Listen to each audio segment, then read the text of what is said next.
এ যুগের এক বিরল গল্প। সিনেমা বা নাটকের অসম্ভব সুন্দর নাট্যরূপ দেয়া সম্ভব আজকের এই জীবন গল্পের। কিন্তু গল্প শোনার পর মনে হলেও হতে পারে এটা সিনেমাতেও আসলে রূপ দেয়া সম্ভব নয়। অনেক শক্তিশালী একজন পরিচালক এমন সত্য গল্পকে কতটুকু সত্য ফ্রেমে তুলে নিয়ে আসতে পারবেন সেটা নিয়ে সত্যিই চিন্তার বিষয়। দুনিয়া কাঁপানো অন্যরকম একটা প্রেমের গল্প হতে পারে আজকের এই জীবন গল্প। তার আগে আপনার সঙ্গে একটু পরিচিত হই। আপনার নামটা একটু বলেন। আমার নাম মোহাম্মদ মহসিন আলম। মহসিন আলম। মহসিন, বয়স কত এই মুহূর্তে? আমার এই মুহূর্তে 38 বয়স চলে। 38 বছর চলছে। আপনি সুস্থ আছেন তো না? জি, আমি সুস্থ আছি। বলতে পারবেন তো ঘন্টা দুয়েক আমাদের সঙ্গে? জি, কারণ আপনি জার্নি করে কতক্ষণ লেগেছে ওখান থেকে আসতে? জার্নি 12:30 উপবনে উঠছি, আর সকাল 5টা বাজে নামছি টঙ্গীতে। সারা রাত এইভাবে জার্নি করেছেন? জি, জার্নি করেছি। বাচ্চারাই তো একটু ঘুমাইছে, আমি তো আর ঘুমাইতে পারছি না। আমি ওনাদেরকে এবং পাহারা আপনার দিছি। বাচ্চাদের জন্য এটা মানে প্রথম ঢাকা শহরে আসা? জি জি, প্রথম। আপনার ওয়াইফের জন্য? ওয়াইফের জন্য, 3 বাচ্চার জন্য প্রথম ঢাকা আসা। ঢাকা শহরে যারা প্রথম আসে, বিশেষ করে গ্রামাঞ্চল থেকে, তাদের 100 জনের একজন লোকেরও যদি জিজ্ঞেস করা হয় যে কেমন লেগেছে, কেউ বলবে না ভালো লেগেছে। কারণ ঘিঞ্জি, জ্যাম, এবং সবাই অসুস্থ হয়ে গেছে। আমি দেখছিলাম যেটা, ওনারা স্টুডিওর বাইরে অপেক্ষা করছেন। যাই হোক, প্রয়োজন হলে ওনাদের সঙ্গে আমরা কথা বলবো। আপনার জীবন গল্পটা আমি আজকে এখানে তুলে ধরবো, এবং আমি ঠিক জানি না, আমি একটা কথা শুনেই, পুরো গল্পটা না শুনেই আজকে লাখ লাখ জনতার সামনে এই ভদ্রলোককে আমি হাজির করেছি। নামটা আরেকবার একটু বলেন। আমার নাম মোহাম্মদ মহসিন আলম। মহসিন ভাইকে আমি লাখ লাখ জনতার সামনে হাজির করেছি, এবং হয়তো আমার জীবনের অন্যতম একটা সেরা গল্প আজকে আমি আপনাদের সবার সামনে উপস্থাপন করতে যাচ্ছি। তো মহসিন ভাই, আমি ছোটবেলা থেকে শুরু করতে চাই। তার আগে আপনি আমাকে বলেন, আপনি মৌলভীবাজারের একটা প্রত্যন্ত অঞ্চলে থাকেন। জি। ওখান থেকে আমাদের ঢাকা এফএম শোনা যায়? জি, শোনা যায়। তো আপনি কটা পর্ব শুনেছেন? একটা দুটো পর্ব শুনেই কি আপনি এখানে কল করেছেন, নাকি অনেক আগে থেকে শুনতেন? আমি মোট 2টা গল্প শুনেই আমার খুব ভালো লেগেছে। যে আমি আগে জানতাম না যে FM 90.4 এত ভালো গল্প হয়, মানুষের জীবন গল্প নেই। এই ধরনের প্রোগ্রাম আপনি আগে কখনো শোনেন? জি না, শুনিনি। আপনি হয়তো জানেন না যে আমি কিবরিয়া, আমি অন্য একটা স্টেশনে ছিলাম। আমি প্রায় 6 বছরের অধিক সময় এই ধরনের একটা প্রোগ্রাম করছি, এবং আমার খুব ভালো লেগেছে। আমি এটাই বলেছিলাম যে এই স্টেশনে জয়েন করবার আগে, যে আগে শুধু ঢাকার মানুষ শুনতে পেত, তারপরে চিটাগং কিংবা কক্সবাজার, এখন সারা বাংলাদেশের মানুষ শুনতে পাবে। আমি 1 মাসের অনুষ্ঠান করতে না করতেই সেটার ফলাফল পাওয়া শুরু করেছি, আলহামদুলিল্লাহ। আমি খুবই অনার ফিল করছি, মাত্র 2টো পর্ব শোনার পরে আপনি নিজের জীবন গল্প বলার জন্য এখানে ফোন দিয়েছেন, এবং পুরো সস্ত্রীক, পুরো পরিবার সহ আপনি ঢাকা শহরে কষ্ট করে আমার জন্য এখানে এসেছেন, আমাদের লিসনারদের জন্য এখানে এসেছেন। শুরু করি ভাই, আপনি ছোটবেলা থেকে যেখান থেকে মনে পড়ে বলুন। আমার ছোটবেলা থেকে আমি লেখাপড়ার পাশাপাশি খেলাধুলাতে আমার খুব মনোযোগী ছিল। জি। আমার বাবা কৃষি কাজ করতেন। আমার বাবার একটা গরু বিক্রি করে আমার বাবার মুখ থেকে শুনছিলাম যে 7ই মার্চের ভাষণ শোনার জন্য ঢাকা আসছেন আমার বাবা। আচ্ছা। ওইখান থেকে পরে তারপর মুক্তিযুদ্ধের পর আমরা যখন দুনিয়াতে আসলাম, যখন আমি ক্লাস 5-এ পড়ি, তখন আমার আব্বার মুখ থেকে মুক্তিযুদ্ধের গল্প শুনছি। মুক্তিযুদ্ধের গল্প শোনার পরে খুবই ভালো লাগছে যে অনেক শরণার্থী ভারতে আশ্রয় নিয়েছিল, ওইখানে আমার আব্বাও আছেন, এবং আমার নানা আছিল মুক্তিযোদ্ধা। আচ্ছা। এবং আমার আব্বা আরো 2-1 মুক্তিযোদ্ধার সাথে নিয়ে ভারতীয় উপজাতি ত্রিপুরা জাতি মানুষকে সাথে নিয়ে মুক্তিযোদ্ধাদের জন্য খাবার নিয়ে আসতো বাংলাদেশে। এগুলো আপনি শুনেছেন? জি। কয় ভাই বোন ছিলেন আপনারা? আমরা 4 ভাই 3 বোন। আপনার পজিশন ছিল কত?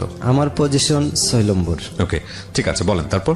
তখন আরো ভালো করে শোনার জন্য, জানার জন্য, যখন আব্বা কোন জায়গা আসিল ভারতে, কোথায় শরণার্থী আসিল, কোন বাসাতে পাক করছে, আমার আব্বা কি সত্যি মুক্তিযোদ্ধাদেরকে খাওয়াইছে, জি, আমি এটার উপরে একটা যাচাই করার জন্য আমি জানি কেমন হয়ে গেছি। আব্বা ভারতের অনেকগুলা বন্ধুর নাম বলছে, যেমন একজনের নাম আমার মনে আছে, উতুল দেব বর্মা। ওকে। উতুল দেব বর্মা, আর একজন হিন্দু বাঙালি আছে নন্দলাল। ওকে। ওনাদেরকে সঙ্গে নিয়ে একদিন আমার আব্বা নাকি মুক্তিযোদ্ধাদের খাবার নিয়ে আসতেছে 3টা বার নিয়ে কাঁধে। জি। তখন এই দেশের যে রাজাকার দুশররা ছিল, আচ্ছা, এই বারের খাবারগুলা খালে পালাই দিছিল। তখন আমার আব্বা আমার সামনে কাঁদছে, সাথে সাথে আমার চোখে পানি আসে।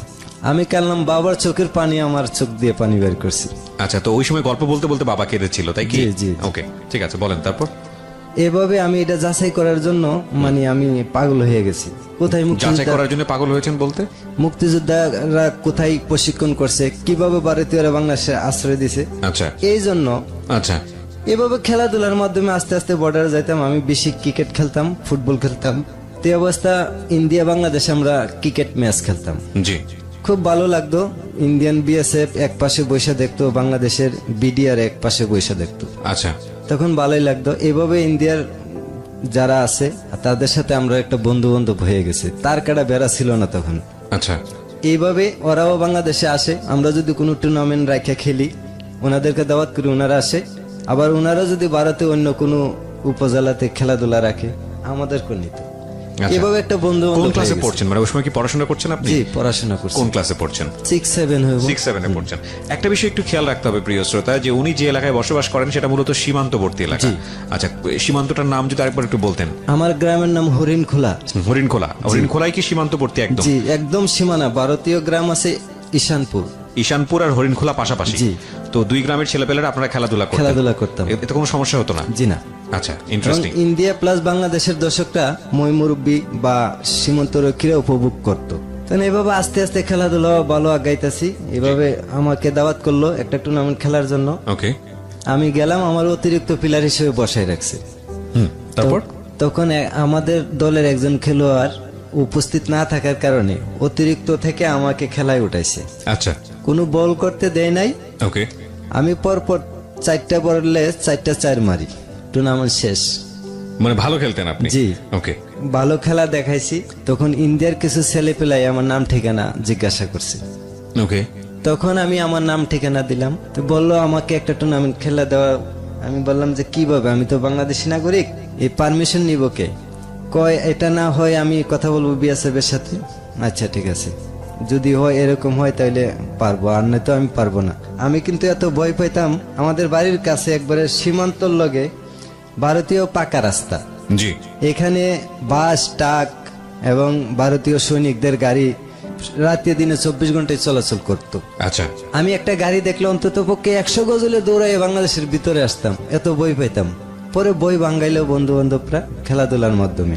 তখন এইভাবে বন্ধুরা আমারে নিল, নেওয়ার পরে গ্রামের নাম হইলো বজন্তিপুর।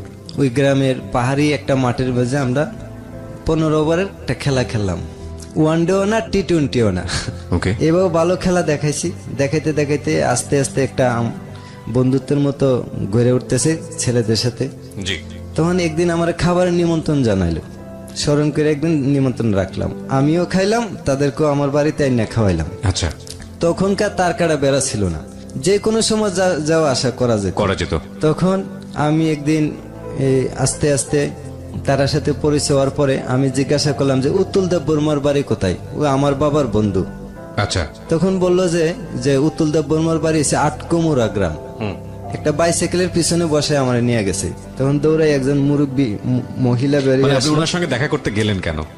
ওই যে উত্তুল দেব বর্মার সঙ্গে আমার বাবার মুখ থেকে শুনছি, আমার বাবার সঙ্গে হ্যাঁ। কাঁধে ভার দিয়া মুক্তিযোদ্ধাকে খাওয়াইছে। ওনার উত্তুল দেব বর্মার মা পাক করে দিছে, আর আমার বাবা ওনারে নিয়ে মুক্তিযোদ্ধার খাওয়াইতো। আচ্ছা, তো এই জন্য সত্য কিনা আমি যাচাই করতে গেছি। আচ্ছা আচ্ছা আচ্ছা, ওকে, হ্যাঁ। তখন গিয়া পাইছি আমি উত্তুল দেব বর্মার বাড়িতে পাই নাই, ওনার মা রে পাইছি। যখন আমার বাবার নাম বলছি যে মোহাম্মদ কাশেম আলীর ছেলে আমি, তখন আমার মাথায় হাত দিছে, দিয়া আমার বাবার কথা জিজ্ঞাসা, আসেনি বাইছে? আমি কে আছে? কই যে মুক্তি 71-এ দেখছিলাম, আর তো দেখি নাই। আমার কথা বললো যে আমিও বেশি দিন বাঁচবো না, হয়তো আমি একটু দেখতাম। তখন এইভাবে পরিচয় হইলো, চিনলাম বাড়ি। একদিন বাড়িতে আসলাম আমি, আইসা খেলাধুলা, স্কুলে না গিয়ে খেলাধুলাত গেছি। বাবা আমার প্রশ্ন করছে কিছুদিন পর পরীক্ষা, তুমি কি শিখছো দেখি। আমি পারি নাই, বাবার প্রশ্ন উত্তর দিতে পারি নাই, খেলাধুলা মনোযোগ ছিল বেশি। আমার আব্বা এদিন আমারে কিছু শাসন করছে। তখন শাসন করছে একটু বেশি করে এলেছে। আমি রাগ কইরা ওই যে বাবার বন্ধুর বাড়ি চিনাইলাম, ওই বাড়িতে গেছি বেরোনি, যে দেখা করতে গেছিলেন যে অতুল দেব বর্মা। জি, হ্যাঁ। উত্তুল দেব বর্মার বাড়িতে গেছি, গিয়া কাউকে পাই না। ওনারা আবার কেউ টিচার, কেউ ব্যাংকে চাকরি করে, কেউ ডাক্তার, বাড়িতে কেউ থাকে না। ওই যে বুড়া লোকটা আমি দেখছিলাম, আমার বাবারে দেখার ইচ্ছা পোষণ করছি, ওই লোকটার বেঁচে নাই, জি, এর ভিতরে মারা গেছে। কষ্ট পাইছি, এখন কে দেখবে আমার, কে খাওয়াইবে। খেলাধুলার আরেকটা বন্ধু ছিল জালাইবাড়ি গ্রামের অজিত দেববর্মা নাম। জি। ওই অজিত দেববর্মার সাথে দেখা হইলো, চল বন্ধু আমার ঘরে। অতুল দেব বর্মার কি হতো এটা? এটা পাশের আরেকটা গ্রাম। অজিতের সাথে আপনার পরিচয়টা কিভাবে ছিল? ওই যে খেলাধুলার মধ্যে। খেলাধুলার মধ্যে ছিল তো, তো বললো যে চল আমার বাড়িতে। হ্যাঁ, জি। ওকে। চল ঠিক আছে, একটু জল খাই আমু। ওইভাবে গেলাম ওর বাড়িতে। যাওয়ার পরে ওনারা তো রিলিজিয়নের দিক থেকে হিন্দু ছিলেন। হিন্দুই ছিলেন। আচ্ছা। আর এখন- আপনারা তো মুসলমান। জি। আচ্ছা। তো একটু পানি খাওয়াইলো, আমরা তাদের বাংলা রুমে নিল, নিয়ে বসে একটু পানি খাওয়াইলো। খাওয়ার পরে আরেকজন লোক আইলো, কইলো যে আমি বীরেন দেববর্মা, আমার সাথে পরিচয় হইলো। আরেকজন আয়ে কইলো যে আমি নিহার দেববর্মা, আরেকজন আয়ে কইলো যে আমি সঞ্জয় দেববর্মা, আমার সাথে বন্ধুত্ব করলো। জি। কইরে আমারে সামনে পূজা আছে, পূজার দাওয়াত করছে যেন থাকি আমি ওইখানে। তো এইভাবে তাদের বাড়ি থেকে ফেরার পথে জি। একজন বৃদ্ধ বয়সের মহিলার সাথে আমার দেখা হয়েছে। দেখা হওয়ার পরে এই মহিলাটা বললো, বাবা রে সামনে তো আমার পূজা আছে, আমার একটা হাঁস দিতে পারবেন? হাঁস? জি। আচ্ছা। কি হাঁস দিতাম? বললো যে পায়ে যেন ছিদ্রি না থাকে, আমরা এটা আচ্ছা। পূজা করব। তখন আমার সাথে আরেকটা লোক আছিল হিন্দু বাঙালি, নাম হয়েছে শঙ্কর। জি। শঙ্কর কইতেছে, আমি বুঝছি, তোমার আমি বুঝাই বলতেছি, তুমি আসো। ওকে। তখন আমি একদিন হাঁস পাইয়ে গেছি, ওই আমার বুঝাই বলার পরে আমি বাড়িতে এসে পড়ছি। আসে পরে আমার বন্ধু বান্ধবরা আবার আমার দাওয়াত করলো যে 8-10 দিন থাকতে হইব পূজায় গেলে।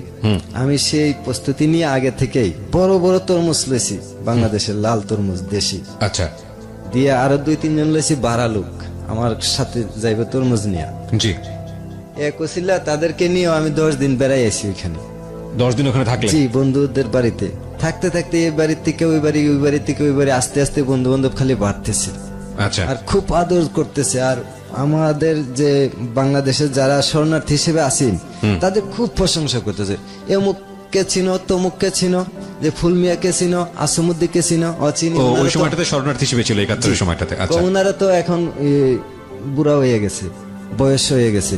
বলতেছে যে ফুলমিয়ার অনেক মহিষা ছিল, চিনো? আমি যে চিনি।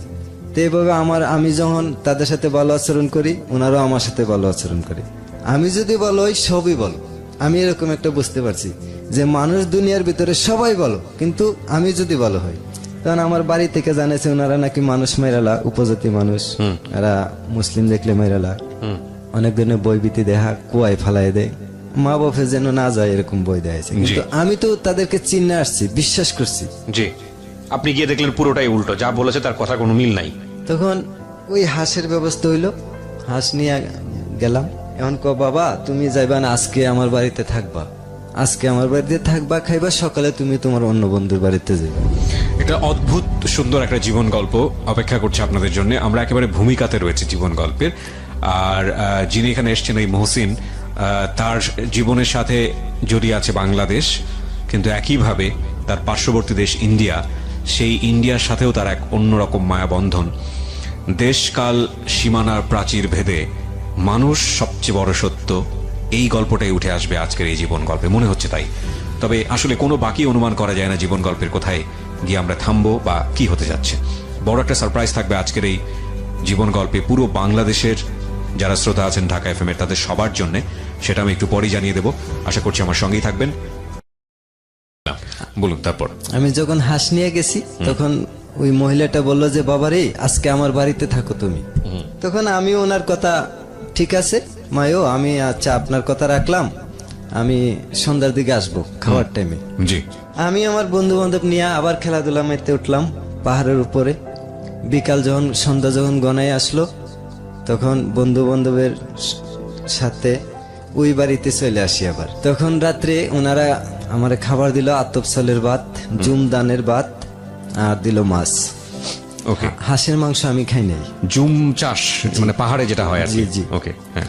খুব ভালো লাগছে, বাদরা একটা সুগন্ধি, এবং তরকারি ছাড়া যদি লবণ মরিচ হয় পেট ভরে ভাত খাওয়া যাবে, মানে এত ভালো লেগেছে এত আপনার? ভালো লাগছে। ওকে। তখন এইভাবে আমি এই রাতটা কাটাইলাম। পরের দিন রাত পয়সে পরে সুন্দর একটা মেয়ে দেখা পাইলাম এই বাড়িতেই, আমার দেখে হাসতেছে। আমি ওই মহিলাটার জিগাইলাম যে উনি কে, কয়টা আমার মেয়ে। যে মহিলার জন্য আপনি হাঁস নিয়ে গেছেন? আচ্ছা। খাবারের সময় হইলো সকালে, ওই মেয়েটাই খাবার নিয়ে আসছে। তখন আমরা তিনজনের 3 প্লেট খাবার দিছে, কিন্তু দেখতেছি ওই মেয়েটা তিনজনের ভিতরে আমারই একটু খেয়াল করে অন্য চোখে, যেমন আমার দেখো বলো খুব ভালো করেই করে, খেয়াল করে আমাকে। আলাদা একটা অ্যাটেনশন দিচ্ছে জি, আপনার দিকে। হ্যাঁ। ওইখানে কোনো বাথরুম ছিল না। আচ্ছা আমরা এক সময় খুব চিন্তায় পড়ে গেছি, অনেক তিনজনে অনেক সময় আলোচনা করছি কি করব, না বলবো তাদেরকে। তখন বললো যে আমাদের এই জালাই বাড়িতে কোনো বাথরুম নাই, আর এটা ত্রিপুরার মানুষ তো বোঝোই জঙ্গলি, নিজেই কয় যে এখনো আদি যুগেই আছে। এবং এটা শুধু ত্রিপুরার মানে ত্রিপুরার প্রতি রেসপেক্ট রেখে আমরা বলছি, এটা ইন্ডিয়ারই একটা বড় সমস্যা, জি, জি। পুরা ইন্ডিয়া জুড়েই একটা বড় সমস্যা। হ্যাঁ বলেন। ত্রিপুরাতে বেশি ছিল তখন। আচ্ছা, তখন বাথরুম নাই, আমার এক বোতল পানি দিয়ে কইছে ওই জঙ্গলে চলে যা, ওরা তুই করে করে কথা বলে। তুই হ্যাঁ কইরা কথা বলে, আর জঙ্গলে যা, যদি জল ছট পরে গাছে পাতা আছে মাটি আছে। ওকে ওকে। বর্তমানে কিন্তু ঘরে ঘরে আছে বর্তমানে, এখন তো change হয়ে গেছে। এখন মানে খুব ভালো উন্নত। ওকে, ওকে। পানির ফিল্টার বাথরুমে খুব, তারা এখন বর্তমানে ত্রিপুরার আগায় আছে। জি। ওই জঙ্গলগুলোও নাই। ভারত সরকার কিছু সহযোগিতা করে বর্তমানে রাবার বাগান লাগাই দিছে। আচ্ছা, এইভাবে পরিচয় হইলো, মানে মেয়েটা আমারে একটা গামছা পাঁচরা দিল, যে আমি জিন্সের প্যান্ট পরে গেছিলাম, যে তুমি এটা খুইলা পাঁচরা একটা বেজাইবা, একটা পুকুর আছে, আমি তো কুয়াতে জল তুলে দিতে হয়, ভাবলাম এই টানাটানির চেয়ে ছোট্ট একটা পুকুর আছে, এটাতে গোসল দিব আজকাল, যেমন আচ্ছা। হোক পানি। ওইখানে গোসল দিলাম, ভালো লাগছে। পাঁচরার পড়তে পারি না, পাঁচরা এদিকে পড়লে ওইদিকে যায়, একটা সমস্যা পড়ে গেছে। এইভাবে মনে করেন আমারে আমি ওনাদের বাড়িতে গেছি, আমার জামা কাপড় ওই রুদ্রে শুকানি দিছে, জি। আমার গুলা ধুলাই দিয়া, কিন্তু আমার খুব যত্ন করছে, আর বলে দিছে আরেকবার যদি আসেন তাহলে আপনার বাংলাদেশের পোশাক নিয়ে আসবেন। আচ্ছা আচ্ছা। ওখানে কি আপনি কি ওদের পোশাকই পরতেন, লুঙ্গি টুঙ্গি যেটা হয়? প্যান্ট একটা শার্ট পরে গেছিলাম। ও আচ্ছা আচ্ছা। তখন এভাবে ঘুরাইতে ঘুরাইতে আইসা পড়ি বাংলাদেশে। বাংলাদেশে আইসা মারে শোনাই, বাবারে শোনাই, বাবা খুব খুশি হয়েছেন এই কথা শুনে। জি। বাবার বন্ধু বান্ধব পরিচিত লোকদের, বাবা যে যে জায়গায় গেছে আমি এই জায়গায় গেছি, বাবা যে কথা বলছিল মুক্তিযোদ্ধাদের শরণার্থী ক্যাম্প এখানে ছিল, এগুলো আমি দেখছি। এবং পঞ্চবটি শিবির এখনো একটা আছে, এত ভালো লাগছে। আমি এখন আর বাংলাদেশে মন টিকে না, লেখাপড়া তো শেষ গেছে, যাই যাই অবস্থা। কোন ক্লাসের ঘটনা এটা? তখন আমি ক্লাস 8 পাস করছি। ক্লাস 8 পাস করছেন, ওকে। তখন আমি ওই বজন্তপুর দিয়ে বাংলাদেশে আইসা পড়ি। বাংলাদেশে আসার পথে আমরা যে দিকে আসতেছি, এখানে বিএসএফ এর একটা ক্যাম্প আছে, বিরাট বড়, অনেক বড়, অনেক বড়। এই ক্যাম্পটার কাছ দিয়া একটা রাস্তা গেছে বজন্তিপুর। জি। চা বাগান, এক পাশে চা বাগান, আরেক পাশে এমনিতেই কিছু জমি আছে, আর এমনি পড়ে রয়েছে অনেক জমি, বন জঙ্গল। তখন এদিকে আসতেছি, হঠাৎ চাইয়া দেখি যে একজন শিখ পাঞ্জাব দেখা যায়। আমরা, আমার সাথে যে ছেলেটা আছেন সে খুবই বই পাইছে, আমার শার্ট আর ছাড়ে না, এইভাবে যে ধরছে আর ছাড়ে না। কতটুকু সামনে আসছি, আয়সা দিহি শিখ পাঞ্জাবের মাথা, আমরা দূর থেকে শুধু মাথা দেখছি, অনেক উঁচা লম্বা দাড়িওয়ালা। আরেকটা লোকের মাথা দেখা যায় আরো 5 আঙ্গুল নিচে, ওনার 5 আঙ্গুল ছোট, আর কিছু দেখা যায় না। কতটুকু সামনে আগাইছি দিই 12-13 জন বিএসএফ সাথে। ওকে। সিভিল পোশাক ছিল, পিডি শু আর খাকি প্যান্ট, সাদা গেঞ্জি। বিএসএফ গুলার পাঞ্জাবিরা ছিল ঠিক পাঞ্জাবি, ওই দাড়িও আছে, পাগড়িও আছে মাথায়। আরেকজন শিখ, নাম হয়েছে মানে আব্দুর রাহিম, উনি মুসলমান ছিলেন, কিন্তু ওই তার ফুসটা ছিল শিখ, শিখ পাঞ্জাব কইতো এরকম আর কি। আমরা যেটা বুঝতাম তখন, আমরা দেখে সেটা বলতেছি আমরা কিছু না কিছু প্রশ্ন করব, আমরা পোশাক আশাক জুতা বেল্ট দেখলে বাংলাদেশি চিল মারা বুঝে ভালাইব। আচ্ছা, চলো আমরা দক্ষিণ দিকে ফিরে প্রস্রাব করি, দাঁড়ায় দুজন দাঁড়ায় প্রস্রাব করলে বুঝবো যে আমরা ইন্ডিয়ার লোক। আচ্ছা, কারণ আমরা তো বৈশা প্রস্রাব করি। তখন আমরা দাঁড়ায় প্রস্রাব করতে লাগলাম, ওনার আমরা পিছন দিয়ে কাটতে যাইতেছে, আমরা পার হয়ে গেছে গা। তখন কৃষ্ণা কয়ে একটা ছেলে আছে, গুরু টুরু রাখতো, ভারতীয় হিন্দু বাঙালি, ওই কইতেছে দোষ জাগা জাগা, আমি কিছু কমো না, তারা জাগা। আমরা প্রস্রাব করে শেষ করতে পারছি না, 10-12 সামনে গিয়ে বলে দিছে দুইটা বাঙালি, বাংলাদেশ থেকে এসে শেখ, আর দিছে আমরা দৌড়ানি, আমরাও দিলাম দৌড়। দৌড়ান্তি দিছে, কিছু একটা জিজ্ঞাসা করলো আমরা, আসলে কিছু করতো না ওনারা, কিছুই করতো না বাঙালিরে। মানে এইরকম একটা সম্পর্ক ছিল। জি, জি। আপনি যেই সময় গল্প বলছেন, এটা কত সালের গল্প? এটা 1996। 96 দিকে। আচ্ছা। তখন আমরা এদিকে পার হইয়া পড়ছি দৌড়াইয়া, আমার সাথে যে বন্ধু ছেলেটা বাড়ি তো আইসা বসবে না, ধরে নিয়ে যাবে, এরকম ভয় পেয়েছি। আচ্ছা, এরকম একটা ভয় পেয়েছে সে। হ্যাঁ। তারপর আস্তে আস্তে আমরা আমার বোনের বাড়িতে আসলাম, একই গ্রাম, পাশের বাড়ি। বোনের বাড়ি থেকে যাওয়ার পরে বইনে বাজলো খই, ধান দিয়ে খই বাজছে। খই বাজার পরে কি আমরা ধান বাচ্চা খামু, এটার একটা বাসা লাগে, কিন্তু আমরা না বাচ্চা আপরে খাইতেছি, দৌড়াইছি যে বেশি। পরে বইনে কইলো আজ পর্যন্ত এই অঞ্চলের কোনো রেকর্ড নাই, একটাই রেকর্ড আছে যে এখানে আমাদের বিডিআর ক্যাম্পের প্লাগটা উড়ে এখানে একটা লাশ আছে। যেমন কইলো যে একজন লোক তারাবি নামাজ পড়া টুপি খুইলা সাতছি ভরা কোরআন শরীফ মুখস্থ ছিল, খালি শুইতে গেছিল, দরজা বরাবর ব্রাশ ফায়ার করে মেরে দিছে, যে এখানে সে লাশটা পড়ছে এখানে প্লাগটা উড়ে আর বিডিআর ক্যাম্প হইছে। এটা আপনাদের মানে লোক কথা ওইখানকার লোক প্রচলিত আছে। হ্যাঁ, বাস্তব, এটা সত্য ঘটনা। আচ্ছা, একজন খারাপ লোক মারতে আইয়া ভালো লোক মেরে গেছিল। ও যাক, এইদিকে যাবো না। তারপর বাড়িতে আইসা পড়ি, আমার তো আর ভালো লাগে না। আমি যে আদর পাইছি ইন্ডিয়াতে, ত্রিপুরারা, হিন্দু বাঙালিরা বা লেবাররা যে আদর করছে, আমি তার সাথে ভাষা এবং মিল্লা চলে আসতে পারছি, আমার খুবই ভালো লাগছে। এরকমটা বাংলাদেশ তখন ছিল না। আর আমার ভালো লাগতো না লেখাপড়া, মা বাপ যতই আমার পড়ার টেবিলে বসাইতো, আমার চৌকে কিন্তু ওইগুলোই বাসতো। দেখলাম পাহাড় পর্বত, কি সুন্দর মনোরম পরিবেশ, মানে কেউ কাউরে লাগালাগি নাই, গরু বাছুর পালাপালি নাই, সেরা রাখছে, দমছে খাইতেছে, বাচ্চা দিতেছে খাইতেছে, ডাক দিলে বাড়িতে এসে পড়ে গরু দুধ দেয়। এইভাবে বেশি দুধ দিয়ে খাইছি। দুধ বেশি মানে ওরা তো সবাই ত্রিপুরা ছিল না, ওদেরকে কি বলা হতো? মানে আমাদের যেমন বাঙালি বলে, ওদেরকে কি বলে? দেববর্মা। দেববর্মা বলে। আচ্ছা আচ্ছা, ঠিক আছে। তখন আবার আমি ওইখানে যেই ভদ্রমহিলা বা সে সময় তো আসলে কিশোরী বলবো, যার বাড়িতে আপনি এই হাঁস দিলেন ওদের পূজা সম্পন্ন করার জন্য, ওনার নাম কি ছিল তখন? শান্তনা দেববর্মা। আর ওনার মেয়ে যে আপনাকে একটু অন্য চোখে দেখতেছিল, তার নাম কি ছিল? তার নাম ছিল সোনুমালা দেববর্মা। সোনুমালা দেববর্মা। ওকে, অদ্ভুত একটা স্টোরির দিকে আগাচ্ছি আমরা, একটু মনোযোগ দিয়ে শুনবেন কারণ আমরা ব্যাকগ্রাউন্ডে আছি। দুইটা এনভায়রনমেন্ট আলাদা, দুইটা কালচার আলাদা, এবং সম্পর্কটা কোন দিকে যাচ্ছে উই ডোন্ট নো, বাট কিছু একটা ঘটবে যেটা আনথিঙ্কেবল। বলুন তারপর। তখন আমি আবার পড়ার টেবিলে মন বসে না, আমি আবার কাপড় চোপড় গুছাইতেছি, যে এবার ভালো করে বলছিল যে কাপড় নেওয়ার জন্য। বিএসএফ এর ভয় থাকার পরেও আপনি যেভাবেই হোক না কাপড় চোপড় নিয়ে আবার যাবেন। আস্তে আস্তে বিএসএফ এর বইটা আমার কাইটে উঠতেছে, আর আমি ভালো করে আমার কাপড় লইছি, আমার বড় ভাইয়ের কাপড় লইছি, ব্যাগটা টাস করে বাঁধছি, বাইন্দা ওই আবার রওনা দিলাম ওইদিকে একা।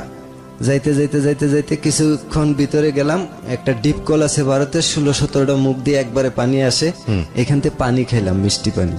পানি খাওয়ার পরে সুমন কো একজন হিন্দু বাঙালি আছে, সে আমার ব্যাগটারে আম গাছের টিলায় নিয়ে তুলে দিয়ে আসে।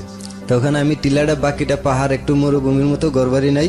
একসময় ছিল ওইখানকার উগ্রবাদীরা আগুন জ্বালায় পুড়ে দিছে, কিভাবে একটা দাঙ্গা হয়ে পুড়ে গেছে আমার সঠিক খেয়াল নাই। আমি এইদিকে হাঁটতে হাঁটতে যাইতে যাইতে একটা পাহাড়ের ভিতরে দেখি একটা এরকম লতা, এভাবে পেঁচাইতে পেঁচাইতে একটা কুরসা গাছ, একটা পিছলাই গাছ, মানে কয়েকটা পাহাড়িয়া গাছ পেঁচাই রাখছে আর কি। মনে মনে কই যে এই লতাটা তো খুব সুন্দর, আমি যাইতে নিয়ে যাবো, লতাটা নিয়ে যাবো, এরকম লতা বাংলাদেশে নাই। যখন ধরতে গেছি, পট করে চাইদি লতার নিচে একটা মুখ দেখা যায়, একটা জিব্বা বের হয়েছে, এবং লতার কালারের সাথে একদম এক কালার। জি, এটার কালারটা ছিল বেতলত, জালি বেতের মতো সাদা। জি, আমি এরকম দেখি না, আমার কান্নাঙ্গুলের মতো চিকন। আমি একটা অনুমান করছি 6 পেঁচ 3 গাছ নিয়া, মানে এটা কি সাপ আসলে, তাই তো? 6 পেঁচ যদি 6 হাত করে হয়, 318 হাত লম্বা। ওরে বাবা, আমার জীবনে এরকম সাপ দেখি নাই। তখন আমি তো বেত মনে করে ধরে লেছিলাম, কিন্তু আমি যদি মাথার জিপটা না দেখতাম নিচে এরকম করে, নিচে পাগড়ির ভিতর দিয়ে নিচে এরকম করে, মাথার নিচে ছিল। জি, ওকে। দেখার পরে আমি আস্তে করে সরে গেছি গে, আমি পড়ছি ইন্নাহু ইয়াকিদুনা কাইদা ওয়া কিদু কাইদ, সালামুন আলা নুহিল ফিল আলামিন, সালামুন আলা নুহিল ফিল আলামিন। বই পাইয়া আমি কিছু দুই একটা দোয়া জানতাম, আমার দাদা মক্তব দিয়ে গেছে, আমাদের দাদা দান করে গেছে, এটা বাড়ির একবারে বাড়ির পাশে, যার কারণে এগুলো একটু জানতাম। আচ্ছা, তখন এই বইটা পাইয়া পাইয়া আমি গেছি, আমার উঠছে জ্বর, যাইতে যাইতে জ্বর উঠছে। এক বট গাছ তলে গেলাম, গিয়া খুব রুদ্র।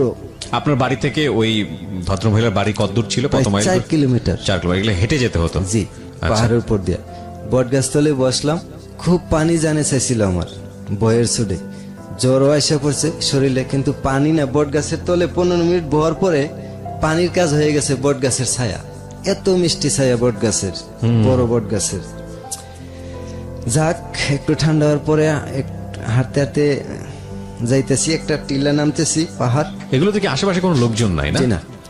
মানে কতটা সুন্দর হতে পারে মৌলভীবাজার চা অঞ্চলে যারা বেড়াতে গেছেন বা এইসব পাহাড় দেখেছেন ওইসব ত্রিপুরা অঞ্চলে, তারা বুঝবেন যে আসলে ও যেটা বর্ণনা দিচ্ছে সেটা আসলে প্রকৃতি মানে নিজের হাতে সাজিয়েছে এরকম সুন্দর। আমার একবার যাওয়ার সুযোগ হয়েছিল, যে কারণে আমি ওকে মানে বুঝতে পারছি আসলে ও যেটা বলতে চাচ্ছে। হ্যাঁ, তখন আমি এইভাবে যাই গিয়া পুকুরের পানিতে, একটা ছোট একটা পুকুর, ওই যে গোলাপ পানি, জি। এটাতে একটু হাত মুখ ধুইলাম, ধর পানি হাতে নিয়ে দিই, হাতে নিলে পানি পরিষ্কার, কিন্তু ওই পুকুরে পানি গোলা, মাটির রং এটা। তখন এইভাবে যাই, আস্তে আস্তে যাই, উপরে উঠতেছি, ওটার পাহাড়ের উঠতেছি জালাই বাড়ি, যে মহিলাটা আমার একটু ভালো পেত তার বাড়ির উদ্দেশ্য করিয়া। এমনিতেই তার ভাবি একজন আছে, টিএসআর এর মেজর উত্তম দেব বর্মারের বউ। তো উনি আমারে কইতাছে, ওই সান্ত্বনা সান্ত্বনা কয়ে ডাকতেছে, মেয়েটার নাম তো সান্ত্বনা ছিল, সান্ত্বনা কি জানি একটা কয়েক বরক বাসা দিয়ে কইছে যে ওই ছেলে ডাইছে। হে দৌড়াইয়া বেরোইছে, বাড়িয়ে দেখছে ওর পরনে মনে হয় কোনো খারাপ অবস্থা ছিল, পারিবারিক কাজ করতেছে আর কি।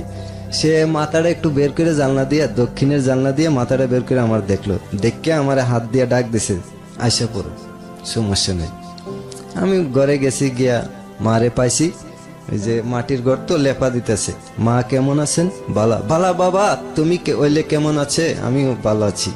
ওই মা বলে বলতেন না? মা ডাকতাম, যেহেতু মা সন্তানের মতো আদর করতো, আমার আগলাই রাখতো। আচ্ছা, ওনারা ফ্যামিলি মেম্বার কয়জন ছিল ওনাদের? ওনারা ছিল 6 ভাই 3 বোন। বাবা? বাবা একজন না, কিন্তু বাবা বেঁচে ছিল কিনা সেটা জিজ্ঞেস করছি। বেঁচে বাবা তো ছিল, একজনই থাকবে। বেঁচে ছিল। ওকে, সো বাবা বেঁচে ছিল, 6 ভাই 3 বোন, 9 জন, 10 জন, 11 জন মেম্বার। জি। এই 11 জন কি সবাই কৃষি কাজের উপর নির্ভর? না, সবাই বাড়িতে না। তাহলে বাকি সবাই মেম্বাররা কোথায় ছিল? আমি বাড়িতে গিয়ে পাইছিলাম তখন এক ভাই সিমনা নানির বাড়িতে থাকে। নানির কোনো ছেলে নাই, মেয়ে আছে। এবং ওরা আর্থিকভাবে সচ্ছল ছিল ওই সময়? জি, সচ্ছল ছিল। তারপরেও এত মেম্বার থাকার পরেও আপনি যখন যেতেন, মেহমান তার সন্তানের মতো দেখতো? জি। বুঝুন, যাদের সম্পর্কে আমরা এরকম ধারণা পোষণ করি, ওরা আসলে কতটা অতিথি পরায়ণ।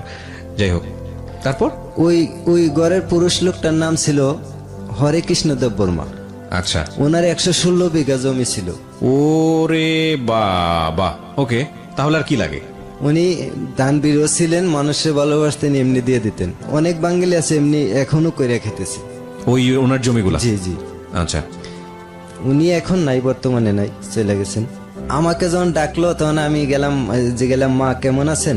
বালা। বাবা তুমি কেমন আছো? আমার ওনার বাম হাতটা ভালো ছিল, আমার মাথায় হাত দিয়ে বলছে যে বাবা তুমি কেমন আছো? ভালো আছি। বাবা রে, তুমি যে গেলা, আর তো অনেকদিন ধরে তোমারে দেখছে না, মায়াটাও 2-3 দিন ধরে খাইছে না, কি জানি হইলো, তুমি মায়াটারে একটু বুঝাইয়া যাও, আমারে কইলো। আমি কইলাম ঠিক আছে আম্মা। মা ডাকতাম, মা ঠিক আছে, অন্যরাও মা ডাকতো। আমরা বাড়িতে আমার মাকে আম্মা ডাকি। জি। আচ্ছা ঠিক আছে মা। মেয়েটা খায় না মানে কোন মেয়ে? ওনার যে মেয়েটা আপনাকে একটু অন্য চোখে তাকাইতো? একটু তাকাইতো। আচ্ছা। তখন আমি যে গেলাম, কি হয়েছে তোমার, তুমি নাকি খাও না? কাছে ডেকে আনছি, ওনার ফুফু ডাকতো ওনারে সঙ্গীতা বলে। আচ্ছা। সঙ্গীতা বলে ডাকতো। আমি যে গেলাম, সঙ্গীতা ডাকলো যে তোমার এত নাম কি? দেখবা আরেকটু থাকলে আরো দেখবা যে আরেকজনে আরেকটা নাম ডাকবো। তখন ওনার ফুফা আরেকজন এসে ডাকলো, ওই কর্ম। আমি যে গেলাম, কর্ম মানে কি? সুন্দরকে কর্ম বলে, আদর করে কর্ম বলে। আচ্ছা আচ্ছা ঠিক আছে, যাক তুমি নাকি খাবার দাবার ছেড়ে দিছো, কি হয়েছে তোমার? না, আমার তো শরীর স্বাস্থ্য সবই ঠিক আছে, মন যা আছে তাই তো খায়, জোর করে কেউ কি কিছু খাওয়ানি যায়? আমি কি না। তারপরও তুমি মনের ভিতরে অন্য কোনো জিনিস আছে নাকি? না, কোনো সমস্যা আছে? কোন একটা বিয়ের আলাপ পাইছিন, এতে আমার মনটা একটু খারাপ, এই জন্য খাবার দাবার কমাই দিছি। বিরতি নেব এই পর্যায়ে, প্রিয় শ্রোতা। আরো একটি ছোট্ট একটা বিরতি। অদ্ভুত সুন্দর একটা গল্প আজকে আমরা শুনছি। প্রকৃতি, পরিবেশ এবং মানুষ সবকিছু মিলিয়ে 2 দেশের গল্প, ইন্ডিয়া বনাম বাংলাদেশ এবং সীমান্তবর্তী এলাকার একটা গ্রাম মৌলভীবাজারের, যেটার পরিচয় আমরা একদম প্রথম দিকে দিয়েছি। সেখানকার 2 জন ছেলে মেয়ে, একজন মেয়ে হচ্ছেন ভারতের, ছেলে হচ্ছে বাংলাদেশের। এবং এটাই হচ্ছে ঢাকা এফএমে আমার ক্যারিয়ারের অন্যতম একটা অনুষ্ঠান, যেটা ঢাকা এফএম এর নেটওয়ার্কটা আসলে কত বড় আপনারা, আমি যখন প্রথমে বলছিলাম আপনাদেরকে যে it's a huge platform for জীবন গল্প কিংবা সিক্রেটস বা আরো যে অনুষ্ঠানগুলো আছে। এই ছেলেটি সেই সীমান্তবর্তী অঞ্চলে থাকে, সেখান থেকে মাত্র 2টো এপিসোড শুনেছে আমাদের জীবন গল্পের। তারপরে সে আমাদের এখানে ফোন করেছে এবং আমরা তাকে এনেছি পুরো পরিবার এই মুহূর্তে ঢাকা এফএম এর স্টুডিওতে। এবং আনথিঙ্কেবল ব্যাপার হচ্ছে, উনি ছাড়া বাকি যারা এসছেন তারা এই প্রথম ঢাকা শহরে এসছে। চিন্তা করে দেখুন কি অবস্থা। আমরা মাত্র 2 মিনিটের বিরতি যেখানে ছিলাম মহসিন, তারপর কি হলো? আমি জিজ্ঞাসলাম যে কি হয়েছে তোমার, তুমি বিয়ে খাওয়া শাদীর দাওয়া বিষয়, করো না? হ্যাঁ। বললো যে আমার তো একটা বিয়ে ছিল, এরপর থেকে আমার মনটা একটু খারাপ। তো বিয়ে তো ভালো কথাই, কিন্তু মেয়ে যখন হইছো একদিন বিয়ে বইতে হইব। জি। সে বলল যে কথাটা তো ঠিক, কিন্তু আমার তো একটা পছন্দ আছে, ব্যাপার আছে, রাইট। কি তোমার পছন্দ কি আমারে বলো, যে আমি মারে বলবো। বললো যে তোমার কি বলবো, তুমি কি বুঝো না আমার কি পছন্দ? আমি কি না, আমি বুঝি না। আচ্ছা যাক, বুঝাবুঝি পরে, আগে বলো পাত্রটা কে, চিনো তুমি? আমারই একজন ফুফাতো ভাই, কিন্তু বয়স্ক অনেক বড়, আমার বড় ভাইয়ের বড়। তাইলে এটা কেমন করে হয়? তারপর আমি এই কথা বললে আচ্ছা ঠিক আছে আমি একটু আসি, তখন আমার হাতে টান দিয়ে ধরছে মেয়েটা। আচ্ছা, কর্ম। জি, সান্ত্বনা। সান্ত্বনা কর্মসঙ্গীতা একটাই। আচ্ছা, জি। আমার হাতে টান দিয়ে ধরছে, আমি তুমি আমার হাতে টান দিছো, যদি দেখে তোমার ভাইয়েরা তাইলে তো আমাকে শেষ। আমার আব্বা বলছিল যে কাইটা কুয়াতে ফেলাই দে, এটাই সত্য হবে। ওকে। তখন কয় না, আমি আছি, আমি তোমারে বাঁচাইবো, কেউ তোমারে কাইটা কুয়াতে ফেলাইতে দিত না, আগে আমারে ফেলাইতে হইব। আচ্ছা। আচ্ছা কি চাও তুমি? তখন হে কইল বাংলাতে না কইয়া আমার কইল মুন্না আংনন হামযজ্ঞ। আঙ্গঙ্গ আংনন হামযজ্ঞ। আন্নন হাংযজ্ঞ। আমি শিখে যাচ্ছি আজকে কিছু ভাষা। ওকে, তাইলে আমি জিজ্ঞেলাম যে মানে কি? মানে বুঝো না? না, আমি তোমাকে ভালোবাসি। ওকে ওকে। আচ্ছা ঠিক আছে সান্ত্বনা, তাইলে তো তুমি ভালো করে বাসাও জানো, আবার বলতে পারো আমাকে 4-5টা ভাষা শিখাও, যেন আমি ত্রিপুরা রাজ্যে আসা বিপদ থেকে মুক্ত হইতে পারি, বিপদ সংকট যেন পাই, কেউ আমার বিরুদ্ধে সমালোচনা করলে যেন আমি বুঝতে পারি। রাইট। তখন সে বললো আচ্ছা ঠিক আছে, এই বরক পাইতঙ্গ লোকক সমান কইয়া চলে যাইতেছে। আচ্ছা। কি তুমি কি বলছো? মানে আর কিছু বলে নাই, হয়ে গেছে গা। তখন একজন গোপাল কইয়া একজন হিন্দু গরিব লোক আসলো আর কি বাড়িতে। তখন গোপাল আয়া কইতেছে, কয় রাখবেন কুমড়া কাঁঠাল কুমড়া। তো গোপাল আমি চিনি। আচ্ছা। তখন আমি গোপালটা দেখলাম, আমার দেখে কইতেছে, ওই আমার এইভাবে ডাকতো, মুশন এখানে কি বেটা তুই? আমি কিন্তু কাকারে বইলা দিব। আমারে কইতেছে, আমি ঠিক আছে যাও, তোমার তো মাথা ঠিক নাই, তুমি বইলা দিও কাকারে। তুমি কাকার দ্বারা যাইতে যেতে কিছু মনে থাকবে না, আমি আবার বলতেছি। তখন ওই আবার আসছে, আমি বললাম যে তুমি কি বইলে গেছিলা? হয় আমি বলছিলাম যে বরক পাইতঙ্গ উল্লোকক সমান, তার মানে লোক আসতেছে পরে কথা বলবো। এর কারণ কি, লোক তো এটা গোপাল তো বাঙালিরা আমাদেরকে অনেক হিংসা করে, কারণ বাঙালিরা তো বাংলাদেশ থেকে আসছে, আর আমরা তো ওই দেশের নাগরিক। আমরা জায়গা দিছি, থাই যুদ্ধের সময় আসে আর গেছে না, ওইখানে রয়েছে। আমার একটা বুঝ দিল। আচ্ছা ঠিক আছে, বুঝ পাইলাম, তুমি আমার এতই ভালোবাসো। ঠিক আছে, আমিও তোমারও ভালোবাসি। আমিও জীবনে যত মেয়ে দেখছি সবচেয়ে ভালো লাগছে তোমারই। তোমার মতো শান্ত, সুষ্ঠ এবং ভদ্র মেজাজের মানুষ আমি উপজাতিদের ভিতরে পাবো কল্পনাই করি নাই। যেমন তোমাকে উপজাতিদের দেবতা বললেই চলে, আমি এভাবে হেরে করছি, কারণ তার ভিতরে আমি কোনোদিন অন্য কোনো জিনিস পাই। মানে এটাকে আপনার ভিতর থেকে ভালো লাগাটা ছিল? জি, মানে আমার ভিতরও ভালো লাগা ছিল, কিন্তু আমি প্রকাশ করি না। আচ্ছা, মানে মেয়েটাকে ভালো লাগতো, কি যেন বলছিলেন, কর্ম, আর আরেকটা নাম যেন কি ছিল? সঙ্গীতাকে আপনার ভালো লাগতো? জি। ওকে। তখন আমার ভালো লাগতো তার আচার আচরণ ব্যবহার। আমি মনে মনে একদিন দেখে আমি চিন্তা করছি যে এরকম একটা মানুষের জীবনে আর কি লাগে, আর কিছুই লাগে না। দেখা যাক আল্লাহ কি করে আস্তে আস্তে সামনে। তখন সে যখন আমার ভালোবাসার প্রস্তাব দিছে, আমিও তাকে প্রস্তাব দিছি, তাকে আমি নিরাশ করি নাই, হাসাইছি, কারণ নিরাশ করলে যদি আমার ক্ষতি হয়। আমি ওই দিকেও খুব খেয়াল রাখতাম আমার নিজেকে নিয়ে, কারণ ওই দেশে আমি একদিন নিজেও দেখছি, ওই দেশে বেড়ানি থাকা অবস্থা গরু চুর উঠলো বাংলাদেশ থেকে, দৌড়াইয়া ধরলো চোর, ওরাই ধরলো চুর করতে চোর দৌড়াইতেছে। এখন যদি আমি ঘরে শুয়ে থাকি তাইলে আমি চোর আনছি, আমিও দৌড়াইলাম চোর কইয়া। তো আপনি দৌড়াইতে ধরে লেলো এক চোর। আচ্ছা। দৌড়াইতে মনে করেন ধরে লেলাম একজন, আমার হাতে ধরা পড়ে নাই, কিন্তু আমার পরিচিত লোকজনের হাতে ভারতের ভিতরে ধরা খাইছে। আমরা প্রথমে গরুর পায়ের ছাপ দেখে দৌড়াইলাম পিছনে, পরে ঠিক গরু পাইয়ে গেছি। আগে গরু পাইছি, 2টা গরু আবার গাবি ওইখানে রাস্তায় বাচ্চা দিছে, যার কারণে 2টা নিয়ে আগাইতে পারছে না, একটু সমস্যা ছিল চোরা নাই তো। মানে কি ওই ত্রিপুরের যারা ছিল ওরা গরু ছেড়ে দিয়ে রাখতো, আর এখানে আমরা বাঙালিরা গিয়ে ওগুলো চুরি করতাম। জি, কোন গরু আছে, এই ঘর আছে মনে হয় বড় বড় গাছ দিয়া ফাঁকা ফাঁকা কইরা কইরা গাইরা রাখছে, এটা একটা ঘর। ও, এরকম আছিল আর কি। যেমন চুরি করলে করাটা খুব সহজ ছিল, চুরের জন্য কষ্ট না হয় চুরি করতে, এরকম ভাবে ওরা গরু পালতো। মানে কি, মানে চোরের কষ্ট না হোক। ওনারা তো ঘর বাড়ি বানাইতো না গরুর জন্য, গরু সারা থাকতো, ফসল আবাদ করতো কম, জুমের সময় খালি একটু বেড়া টেরা দিয়া। আচ্ছা, ওই পাহাড়ে যেটা হয় আর কি। আচ্ছা আচ্ছা, পাহাড়ে তো ঘাসের অভাব নাই, গরু ইচ্ছা মতে খাইতো। ওকে। তখন দৌড়াইয়া ধরলো, ধরার পরে ওই যে এক চুর লুকাইয়া গেছে যে গাবি বাচ্চা সহ চুরি করে আজকে নিয়ে যাইব। গরু যখন কষ্ট করে আনছি এত পথ, বাকি পথ নিয়ে যাবো, এরকম একটা মনোভাব ধরছিল আর কি। লুকাই আসিল। তখন উপজাতিরা এরা খুব চালাক, তারা দেশীয় অস্ত্র তীর ধনুক লইয়া বের দিছে একটা জঙ্গল। বের দেওয়াতে দুইটা শিয়াল পাইছে, শিয়াল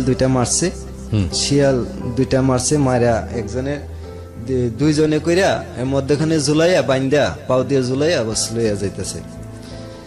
আর আমরা অপেক্ষা করতেছি, আমরাও বেরের এক মাথায় আছি, অনেক বড় জঙ্গল এটা, আমাদের কাছে কোনো খবর আসে না। ওই বেরের মাঝে ওরা চিরুনি অভিযানের মতো মনে করেন থাবাই পায়ে লিল এক চোর শুয়া রয়েছে। এটারে 3-4টা ফাড়া দিছে না গায়ে দিছে, এটা উফ শব্দ করে নাই, যেন না বুঝে আমি আছি। হালকা পানি, হালকা জঙ্গল একটা জায়গা, পাহাড়ের থেকে পানি সুর ধরে যে এখানে পড়তো, এটা একটা কুয়োর মতো হয়ে গেছিল। এখানে ধরে নিচে নেওয়ার পরে ওই বাড়িতে একটা টেবিলের ভিতরে উল্টা শুয়ে অনেক পিটাইছে, দেখছি। আমার আবার দেখতেও দিত না, এই মেয়েটা আমার দেখতে দিত না, কইতো আমি খুব ভয় পাই, তুমি ভয় পাই না? না, আমি ভয় পাই না। লোকটার মুখে দিয়ে দাড়ি দেখা যায়, আমার একটু মায়া লাগতেছে আর কি। চুর হইলো মানুষ তো, সে তার তো একটা বিচারের মাধ্যমে নেওয়া উচিত, কেন চুরি করে বা কিভাবে আসে ভারতে, একটা যাচাই বাছাই না করলে তো চুর সারা জীবনই করতে থাকবো। জি। আর যদি যাচাই বাছাই করতো তাহলে তো বুঝলো যে কে ইন্ডিয়ার চুর ছাড়া কি আর বাংলাদেশের চুর উঠে ইন্ডিয়ার চুরে দাওয়াত করে নেয়। তখন এইভাবে এটা মনে করেন কিছু জিগাইবো, এরকম লোক আসার আগে অজ্ঞান পিডাইয়া আর দেখলাম না মরছে না বাচ্চা আছে না কোন জায়গায় নিয়ে ফালাইছি। পরে ওই মেয়েটার কাছ থেকে শুনলাম যে তাদের গ্রামে একটা কুয়া আছে, প্রায় 10-15 জন এ পর্যন্ত ইন্ডিয়া বাংলাদেশের চুর এটাতে ফালানো হয়েছে বিনা বিচারে। ওইখানে আমি দেখতাম ভারতীয় কোনো পুলিশ আগে যাইতো না, কিছু আসাম রাইফেল যাইতো 100 ভারী অস্ত্র লইয়া। বাংলাদেশের পার্বত্য অঞ্চলে যেভাবে সেনাবাহিনীরা চলাচল করে, এইভাবে পুলিশ না যাওয়ার কারণে ওই দেশ আইন মনে করেন দেশের যে রাষ্ট্রীয় আইন সেটা তেমন একটা কায়েম ছিল না। রাইট, ছিল কিন্তু কায়েম ছিল না। ওনারা ওনাদের আইন, সামাজিক আইন মানে নিজে যেটা প্রয়োজন মনে করেন নিজেরা। এভাবে মনে করেন তারে আমি খুব বিশ্বাস করতাম। সে দিয়ে আমার মানে সরল পথগুলা, ভালো পথগুলা, খারাপ পথগুলা সবকিছু আমার শিখাই দিতেছে। তারে আমি আস্তে আস্তে আরো বেশি বিশ্বাস করতে লাগলাম। তারা কিন্তু ঘরে ঘরে মদ বানায়, জি, লাঙ্গি বানায়, বন্ধু বান্ধবরা পাগল করে লেতেছে, এক ডোসিলে খাইতে। আপনার ফ্রেন্ডরা? হ্যাঁ, ওরা সবাই জানতো যে আপনি ওখানে যান। হ্যাঁ, ওই হরে কৃষ্ণ দেব বর্মা একদিন, ওনার ছোট ছেলে অমিত দেব বর্মা, জি, আমরা একসাথে দুজন ক্রিকেট খেলছি, উড়ানে দুইজনে সিক্সার খেলছি। খেলে ঘরে আইলাম, আওয়ার পরে কইতাছে বাবারে আমার 1 বোতল মাল আইনা দাও। আমি কইলাম কার ঘরে বিক্রি করে, কই রাখে, আমি তো এগুলা কিছুই জানি না, কত টাকা নিব এগুলার টাকাও আমি চিনি না, ইন্ডিয়ান টাকা এমনি চিনি, মানে কিভাবে কি করতে হইব। ওই বাসায় গিয়ে আমি কি বাংলায় কমু না কয়েকবারকে কইতে হইব, আমি কিছু বুঝি না। আমি কইলাম আচ্ছা ঠিক আছে অমিত, এদিকে আসো। অমিত, তোমার বাবা মাল খাইতে চায়। কয় তো আয়না রাখছে, মা আয়না রাখছে। আমার কইতেছে মা আয়না রাখছে, কই রাখছে? কই জানলার ভিতরে রাখছে, আনো। আনছে, আনার পরে ভাঙলো, বাজার থেকে আপনার চানাচুর আর কি কি বুট, ছানা বুট এগুলো আনছে। সিগারেট আনছে, ইন্ডিয়ান প্লাগ সিগারেট আনছে। আনার পরে প্রথমটা ভাঙ্গিয়া একটা কাপের ভিতরে কইরা আমার অল্প একটু দিয়া রেখে দিছে, বাবা খাও। আমার আমি কই বাবা এগুলো আমরা খাই না, এগুলো যদি আমরা খাই আমরা সমস্ত শরীর নাপাক হয়ে যাবে। নাপাক কি? আমি কি নাপাক? পাপ হবে এটা খাইলে। পাপ বুঝেন? বুঝে পাপ। হা হা হা হা কইরা হাসতে হাসতে কইতে পাপ হবে, পাপ। আমরা তো কোনো পাপ না। আমি কি আপনারা পাপও নাই পুণ্য নাই? যদি পাপ থাকতো তাইলে পাপ করতেন না, যদি পুণ্য থাকতো তাইলেও পাপ করতেন না, পুণ্যের চিন্তা করতেন। পরে ক না এটা খা, আমি কই না এটা আমি খাইতো না। এখন হে আর খায় না। অমিত কইল কি ব্যাপার, ক আমার হে কইতাছে ক একটা কাজ করো, তুমি খাও আর নয়তো পিছন দিয়ে ফেলাই দিয়া কো খাইছি। আচ্ছা ঠিক আছে, বুদ্ধিটা ঠিক আছে। আমি একটু লইয়া পিছন দিয়ে ফেলাই দিয়া কইলাম নেন খাইছি। তখন টাস করে আমার একটা কানের ভিতরে দল ভাবে ক আমি বুড়া হয়েছি, আমার চক্ষুটা তো বুড়া হয়েছে না। ক আমি ব্রিটিশ যুদ্ধ করছি, আমি বাংলাদেশের মুক্তিযুদ্ধ করছি, আমি অনেক শাসন করছি, অনেক সম্পত্তির মালিক, আমার অনেক সম্পত্তি মানুষে খাইতেছে কানে ধরে এইভাবে, কিন্তু আমি কারো কাছ থেকে কাইরে আনছি না। তুমি মিথ্যা কইছো করে, পাপ আমারে শিখাও। কয় আমি থানা চাকরি করছি, আমার এখনো চাকরি আছে, আমি করি না, তুমি আমারে পাপ পুণ্য শিখাও। আমার কইতেছে আমাদের ভিতরে পাপ পুণ্য আছে, ওকে, ভেরি গুড। আমাদেরও ধর্ম আছে, আমরাও পাপ পুণ্য বুঝি, কিন্তু এটা আমাদের কালচার। এটা আমার ছেলে টিএসএর মেজর বাড়িতে আসবো, আসলে তো আমি এই মাল দিব, আমার ছেলে আনবো মাল বিদেশি আইনে আমারে দিব, আমি খামো। আমাদের কালচার, আমার বিয়ে শাদী জন্ম মৃত্যু এগুলো ছাড়া হয় না। আচ্ছা আচ্ছা, ঠিক আছে, আমি মান্য নিছি, কারণ ছেলে লেখাপড়া করলো, বিয়ে শাদী পূজা বিভিন্ন অনুষ্ঠানে ছেলেদেরকে কেউ কিছু বলে না, খাও ইচ্ছা মতো খাও চলো, কিন্তু দরবার যেন বাড়িতে না আসে। এভাবে ওই মহিলাটা, ওই মেয়েটা এক চোখ করে তাকায় রইল, আমি নি খাই। মহিলা বলতে এই মেয়েটা সঙ্গীতা, আচ্ছা সঙ্গীতা, হ্যাঁ।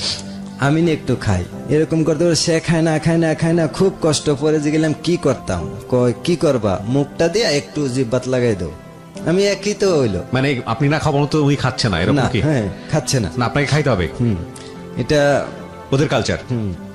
মোল্লা মানুষ গেল দিবে, খাইলে খাও না খাইলে না, এরকম পরিস্থিতি আর কি তখনকার। বর্তমানে অনেক পার্থক্য আছে, অনেক ব্যবধান আছে। তখন কি করব, জিব্বা দিয়া মুখটা দিয়া জিব্বায় লাগাইলাম, ছায়া দেখি যতটুকু ভিতরে গেছে ফুরতে ফুরতে ফুরতে ফুরতে ছাই হয়ে যাইতেছে ভিতরে, কোনো কিছুই আমার ভালো লাগে না। এরকম হয়েছে আর কি। হঠাৎ জীবনের প্রথম বিড়ি সিগারেট কিছু খেতাম না আমি, কি দিল রে, কতটুক পরে দিহি, আমার তো একটু কম, অল্প একবারেই খালি একটু দিছিলাম, কথা খালি রাখছি, দিহি এটার ভিতরে একটা কিরকম কিরকম আছে, একটু ইন্টারেস্ট, একটু মজা আছে, এরকম বোঝা যাইতেছে, কিন্তু আমার খুব খারাপ। আমি একটু পরে বমি করে দিই। পরে এই সঙ্গীতা বমি করছি, বেশি করছি, খাওয়া দাওয়ার পরে আমার দিয়েছিল জিনিসটা। আর আসলে আমরা তো মুসলমান, এটা আমাদের অঙ্গ মান্য নেয় না, যার কারণে এটা বের হয়ে গেছে গা। আমি তখনকার শীত ছিল, একটা লেপ একটা তোষক আমি একবারে শেষ করে দিছি। তখন এই সঙ্গীতার মারে নিয়ে এটা পরিষ্কার করছে, সারা রাত্র আমার দেখো ভালো করছে, আমার মাথায় পানি দিছে, তেল দিছে, ভালো করে আমার দেখাশোনা ভালো করেই করছে। আমার আস্তে আস্তে আরো ভালো লাগে। ওনার বড় ভাইয়েরা একজন 94 ব্যাটালিয়ন বিএসএফ এর দিল্লি বর্ডারে ছিল। আচ্ছা, বিএসএফ এর মেম্বার ছিল। হ্যাঁ, রাজীব দেববর্মা। সে আসছে, আসার পরে দেখলাম যে বোনডে খুব আদর করলো, সবাই আদর করে কর্মটাকে। একটাই বোন আছে, আর বড় গুলা বিবাহ হয়ে গেছে। একজন আসিল তখনকার কাশ্মীরি, আর একজন আগরতলা উদয়পুরে, সরি একজন আসিল এই নিজ গ্রামেই, পূর্ব পাশে পূর্ব জেলায় বাড়ি। আচ্ছা, যে কাশ্মীর তার বাড়ি আগরতলা উদয়পুর, ওকে, স্বামীর বাড়ি। টিচারের চাকরি সুবাদে কাশ্মীরে চাকরি করতো। তখনকার এই মেয়েটার সাথে বললাম যে আমি তো মা বাবার বাড়ির যে লোকেশন আমি দেখতেছি, আমাকে নিয়ে মানে বেশি ভালো না, হয়তো আমার বাহিরে পাঠাই দিব, আর নয়তো ঢাকা বা যে কোনো একটা কাম কাজে দিয়ে দিব, হার পালবে না। মা বাবা বলে দিছে আমার, হার পালবে না, পালতে পারে যদি ভালো হয়, নামাজ রোজা করি, আমাদের ইসলামের সব কালচারাল মান্য চলি, তাইলে পালবো, নয়তো আমার যে কোনো জায়গায় পাঠাই দেব। যদি দেখা না হয় তোমার কি এসে পামো আমি? কয় আমরা যারে মন দেয় তার সাথে সংসার করে। আরে আমার মন দিছো, তাইলে আমার সাথে সংসার করবো তুমি? কহ করব, আমি তোমার মন দিছি, তোমার সাথে আমি সংসার করব। তাই আমি চিন্তা করলাম সংসার করব আমার সাথে, তার মানে আমি মুসলমান, তুমি ত্রিপুরা। এই প্রশ্নটা আমাদেরও আছে, এবং হিন্দু দ্বারা ধর্মে।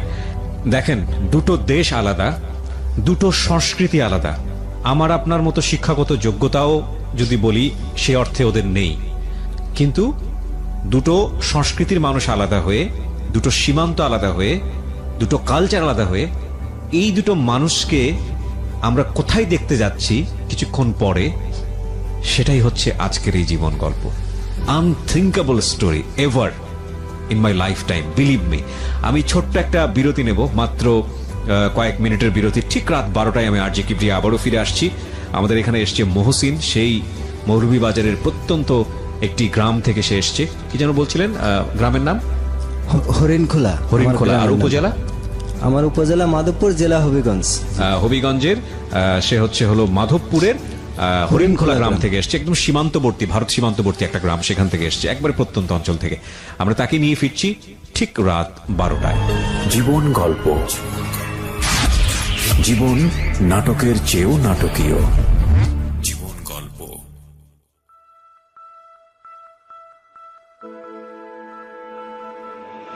লাভ, হেট, challenge, motivation, lies, truth, impossible, virtue, morality, something beyond entertainment. Welcome to my stage of reality. Stay tuned. Sunday and Wednesday with me RJ Kibriya, only on Dhaka FM 90.4. জীবন গল্প, জীবন নাটকের চেয়েও নাটকীয়। জীবন গল্প। স্বাগত আরো একবার প্রিয় শ্রোতা, শুনছেন ঢাকা FM 90.4-এ। আমি আরজে কিবরিয়া রয়েছে আপনার সঙ্গে, এবং আজকে এখানে জীবন গল্প বলার জন্য একজন অতিথি এসছেন। আমরা কথা না বাড়িয়ে তার কাছে আবারও ফিরতে চাই।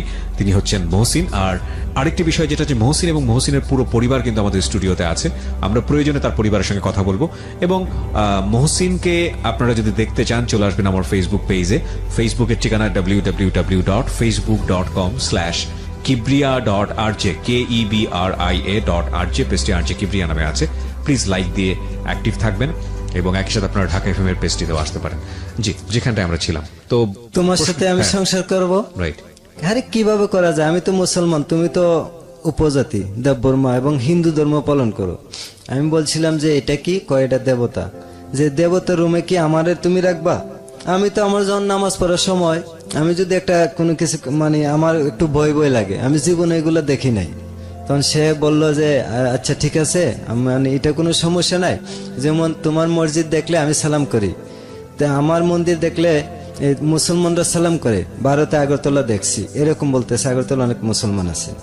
আমি ওনাকে প্রশ্ন করলাম মেয়েটাকে যে তুমি আমার সাথে সংসার কিভাবে পাতবা? আমি তো মুসলমান, আমার দেশ একটা বাংলাদেশ, তোমার দেশ ইন্ডিয়া আরেকটা দেশ। আমার মা বাপ যদি মান্য না নেয়, যদিও বিয়ে আমার কাছে বসো বা আমি করি বা আমার সাথে সংসার করো, তাহলে তুমি ইন্ডিয়া আমি বাংলাদেশে, এখানে একটা আইনের ফারাক আছে। আমরা যেভাবে অবৈধভাবে সীমান্ত ফাঁড়ি দিয়ে আসা যাওয়া করি, এটা কারো চোখে অন্যায় না, কিন্তু আইনের চোখে এটা অন্যায়।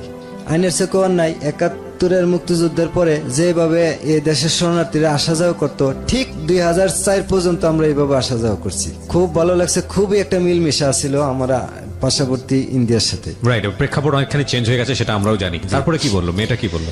তখন মেয়েটা বলল আচ্ছা ঠিক আছে, আমি বলছি যে সংসার করা যায়, কোনো ব্যাপার না, দুইজনে ঘর থেকে বের হইলেই সংসার পাতা যায়, কিন্তু কিছু প্রস্তুতি দরকার। আর আমারও বয়স কম, আর ২০ বছর পূর্ণ হয়ে যাক, আর তোমারও ১৮ বছর পূর্ণ হয়ে যাক।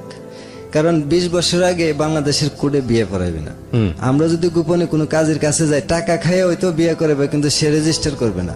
আমার মাথায় এরকম একটা খেলা খেলতো। চিন্তা করতে করতে সে বলল যে তাইলে কি করা যায়, যদি আমার বিয়ে দিয়ে দে, যদি তোমার বিয়ে দিয়ে দে তখন বোঝা যাবে, আর যদি আমাকে পাইতেছে তাহলে আরো ১ বছর অপেক্ষা করতে হবে। এটা আপনি বললেন? জি। ওকে। তো এইভাবে ১ বছরের অপেক্ষার ভিতরে যদি আল্লাহ তোমারে দেখায় দেখতে পারবা, আর যদি না দেখায় দেখতে পারতে না, আমি তোমার বাড়িতে আসতে পারবো না। ওইখানেও কিছু শত্রু জন্মাই গেছে। এইভাবে তাইলে তোমার সাথে আমার কিভাবে দেখা হবে? আমি যারা পিউন বানাইছি হ্যাঁ তোমার ভাইয়ের কাছে বইলা দিছে, ভাই তোমার পিটাইছে, এখন তো আমার মাইরে ফেলাই দিব, আমার মা বাবার কথাই সত্যি হয়ে যাব। কি করা যায়? কয়েক কাজ করো, আমি ভাদুর মাস আইলে মায়া বন্যা দিব, তখন তুমি আমার দেখতে পারবো। মায়া বন্যা মানে? মায়া বন্যা মানে ক্ষেত রুয়া দিব, ধানের আচ্ছা। চারা রোপণ করবো। ওকে ওকে। কোথায় করবা? কই যে সিধাই তোমাদের বাড়ির এই বরাবর যে একটা টাওয়ার আছে বিএসএফ ফারাদে, টাওয়ারের পূর্ব পাশে একটা সরার বাঁধ আছে, বাঁধের কাছে আমাদের অনেক জমি আছে, আমার গুলোও লাগামু। মায়া বন্যা দেওয়ার পরে ধানের বীজ চারা রোপণ করার পরে তাইলে পার্শ্ববর্তী জমি তো আমি দিব বদলা বা টাকা নিব। ইন্ডিয়াতে মেয়ের এই কাজ করে ছেলেরা করতো না তখন। আচ্ছা, ওই সময়টাতে ও কাজ করতো? জি। ওকে। আমার আব্বা জিজ্ঞেস আমারে যে আমার ছেলে কই, আম্মা কইছে কার খেতে জানি বদলা দিতে গেছে, মানে আমি আরেকজনের কাজ করে দেবো, সে আমার কাজটা করে দিবে। জি।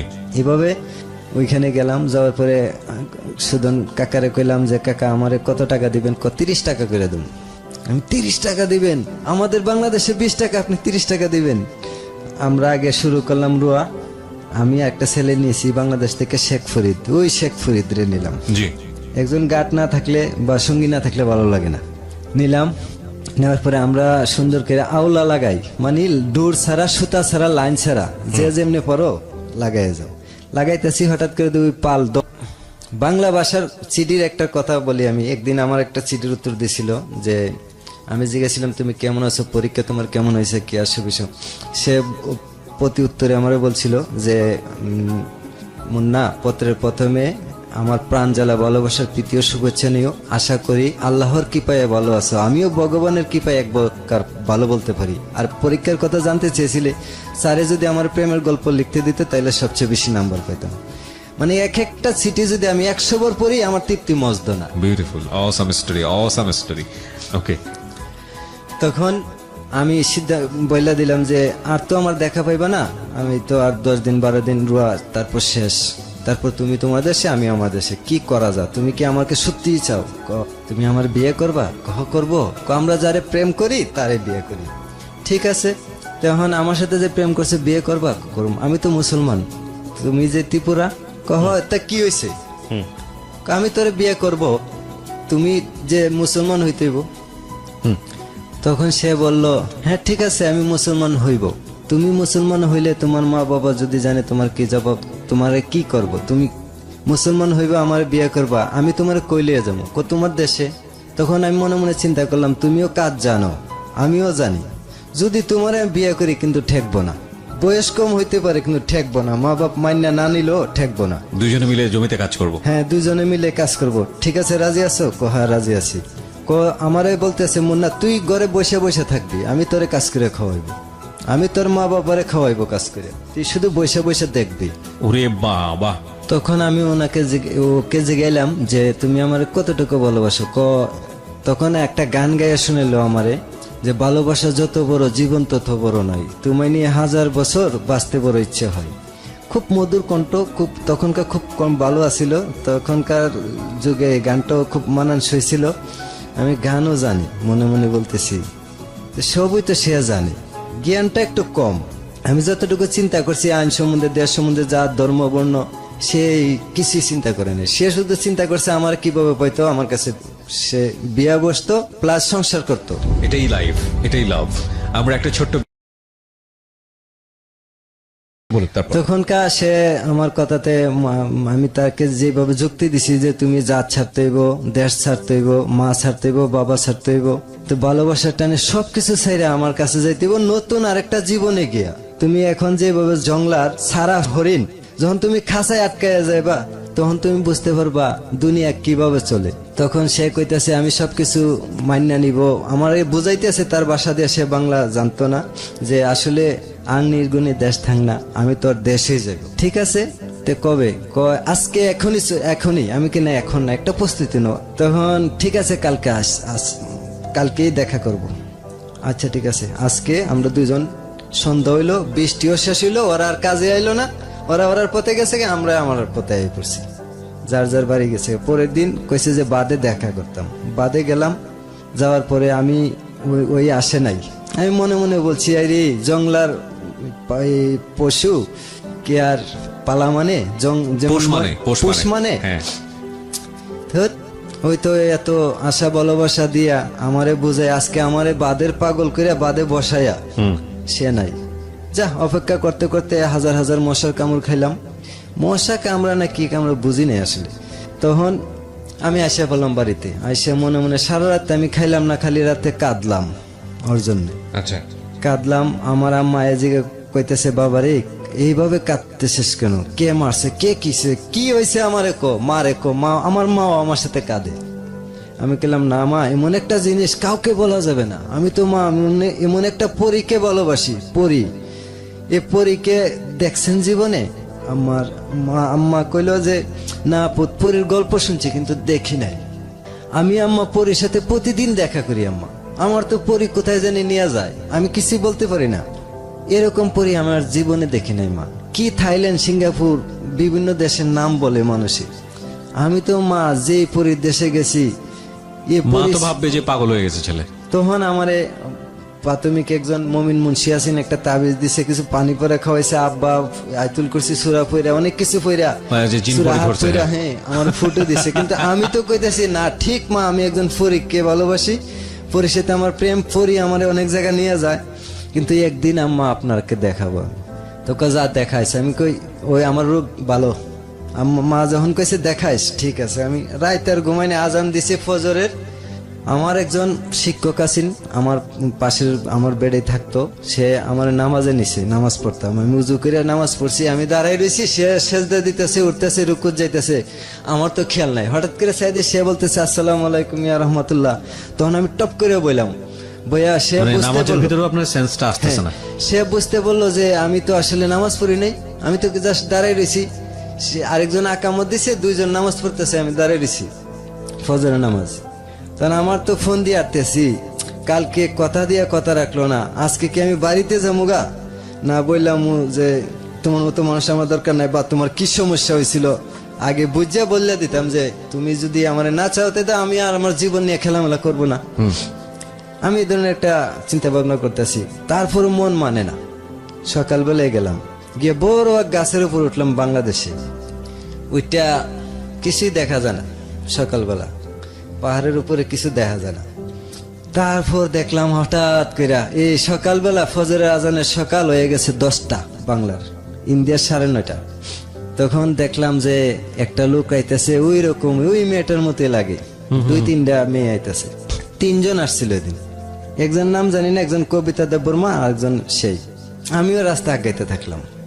যখন দেখা হয়েছে তখন সামনাসামনি ইন্ডিয়ার ভিতরে ঢুকলাম, ডিপ কলের পানি চতুর্দিকে বেরোয়, 15-16টা মুখ দিয়ে আমি পানি মারলাম চোখে মুখে, পানি খাইলাম, খুব আনন্দ লাগতেছে আমার কাছে। দেখার পর আমার কইতেছে যে আমার শরীর খারাপ নাকি? না, আমার শরীর তো বলো, কেন চেহারায় তো বলে দিতেছে তোমার খুব অসুখ, তুমি খুব অসুস্থ, তুমি সারা রাত কি করছিলা? আমি ওই গাছটাতে বসে আছিলাম। কেন, তুমি যে বলছিলে আমার বাদে দেখা করার কথা, তুমি আমার সাথে এদিন একটা হিসাব নিকাশ করবা, কিন্তু তুমি তো বাদে আসো নাই। আমি তো হাজার হাজার মশার কামড় খাইছি, আমার তো আর ঘুম হয় না এরপর থেকে। ঠিক, আমি ঘুমাইতে পারছি না। আমিও ঘুমাইতে পারছি না। তখন কবিতা বলতেছে যে আমি ওর এইভাবে আনছি, মা বলতেছে যে ভাত খেয়ে নে। সে ভাত খাইছে না, কইছে ভাত খাইয়া 1 গ্লাস গরম দুধ আছে, দুধরা খেয়ে নিস। তখন সে নাকি ভাত না খেয়ে খালি দুধরা খেয়ে আইয়ে পড়ছে। সে যে আসতে পারছে না, বাধা পড়ছে ওই দিন। তখন আমি কইছি আর বাধা পড়বে না, শেষ পড়া। আমি আমার হিসাব নিকাশ, আমারটা আমি কইসা ফেলছি, তুমি তোমারটা কইসা ফেলো, কি করা যাবে? আর কিন্তু যাওয়া যাবে না বাড়িতে আজকে, কি করা যাবে চিন্তা করো। কইভাবে আমি তো কানের 1 জোড়া দুল আছেন, একটা গলার চেন আছেন, অন্তত পক্ষে 3-4 হাজার টাকা বিক্রি করতে পারবো। তোমার তো একটু বল ভরসা আমার দরকার আছে দেওয়ার, আর তুমি চাইছিলে সহযোগিতাটা আমি করব। আমি তো এগুলো আনছি না, আমি এগুলা চাই না, কিছুই চাই না, কোনো সহযোগিতা লাগবে না। আজকে তুমি একটা ডিসিশন দাও, তুমি আমার সাথে যাইবা না তুমি তোমার পথে যাইবা, বাড়িতে যাইবা ফেরত। তখন সে কয় আমার তো একই প্রশ্ন, তুমি আমারে লইয়া যাইবা না আমার ফলাইয়া যাইবা? যদি আমার ফলাইয়া যাও, মাইরা ফলাইয়া যাও, আর যদি নিয়ে যাও সঙ্গে করে লইয়া যাও। সুন্দর, ঠিক কথা। কবিতারে বোঝাও, বুঝাইছি। কবিতা গিয়া বাড়িতে বলবে না তো? না, বলবে না। আমি ঠিক বইলা দিবে, তোমার বান্ধবী তোমার সাথে কাজ করে, যখন তুমি ওরে ফলাই আয়ে পড়বা, তোমার কথা ওই বইলা দিবে না বাড়িতে? সেইগুলা খেলে না মাথায়। তখন ঠিক আছে, ওই বাদে যাও। আমারে বলতেছে ওই বাদে যাও, আগে যাও তুমি। মানে বাদরা ইন্ডিয়ার অনেকটা ভিতরে, আমগাছে পাহাড়ের নিচে একটা সমতল জায়গার ভিতরে, পাহাড়ে পানির একটা সরের মধ্যে একটা বাঁধ, ওইখানে গিয়ে বসে রইলাম। আসরে আজান দিছে, তখন সে আমার কাছে গেছে একা, বান্ধবীরা দেখছি ওই রাস্তা যাইতেছে। সে গিয়া আমার কাছে বইলো, বইয়া একটা কি একটা গাছের ঠাল ভাঙছে, ভাঙিয়া মাটিতে আঁকাকি করতেছে আর বলতেছে যে আমি এদিকে আসছি, আমারে তো অনেকে দেখে ফেলছে, কি করা যায়? এখন যদি পশ্চিম দিকে যাই, পরের দিন তোমার বাড়ি গিয়া ঘেরাও দিব আমার ইন্ডিয়ার মানুষে, কি করা যায়? আমরা ইন্ডিয়ার বাংলাদেশের দিকে না গিয়া চলো তোমার পাহাড়ের দিকে, তোমার বাড়ির দিকে চলো, অন্ধকার হইলে তারপর বাংলাদেশে যাব, কেউ যেন না দেখে।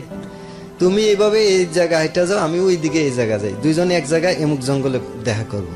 তখন আমরা পাহাড়ে ঢুকে গেলাম, দুইজনে কথাবার্তা করলাম, হিসাব নিকাশ, এর কাজের এই পাতলা মাতলা কি কি আনছে সব ফালাইতেছে, আমি দিলে হ্যাঁ ফালাইতে দেয় না, কোনা থাক, এটা থাক, ফালাম পরে, এগুলোর মায়া নাই। আমি কইতেছি স্বর্ণ গয়না টাকা পয়সা কোনো কিছু ধন সম্পদের মায়া নাই, কোনো কিছুই চাই না, তুমি শুধু চলো।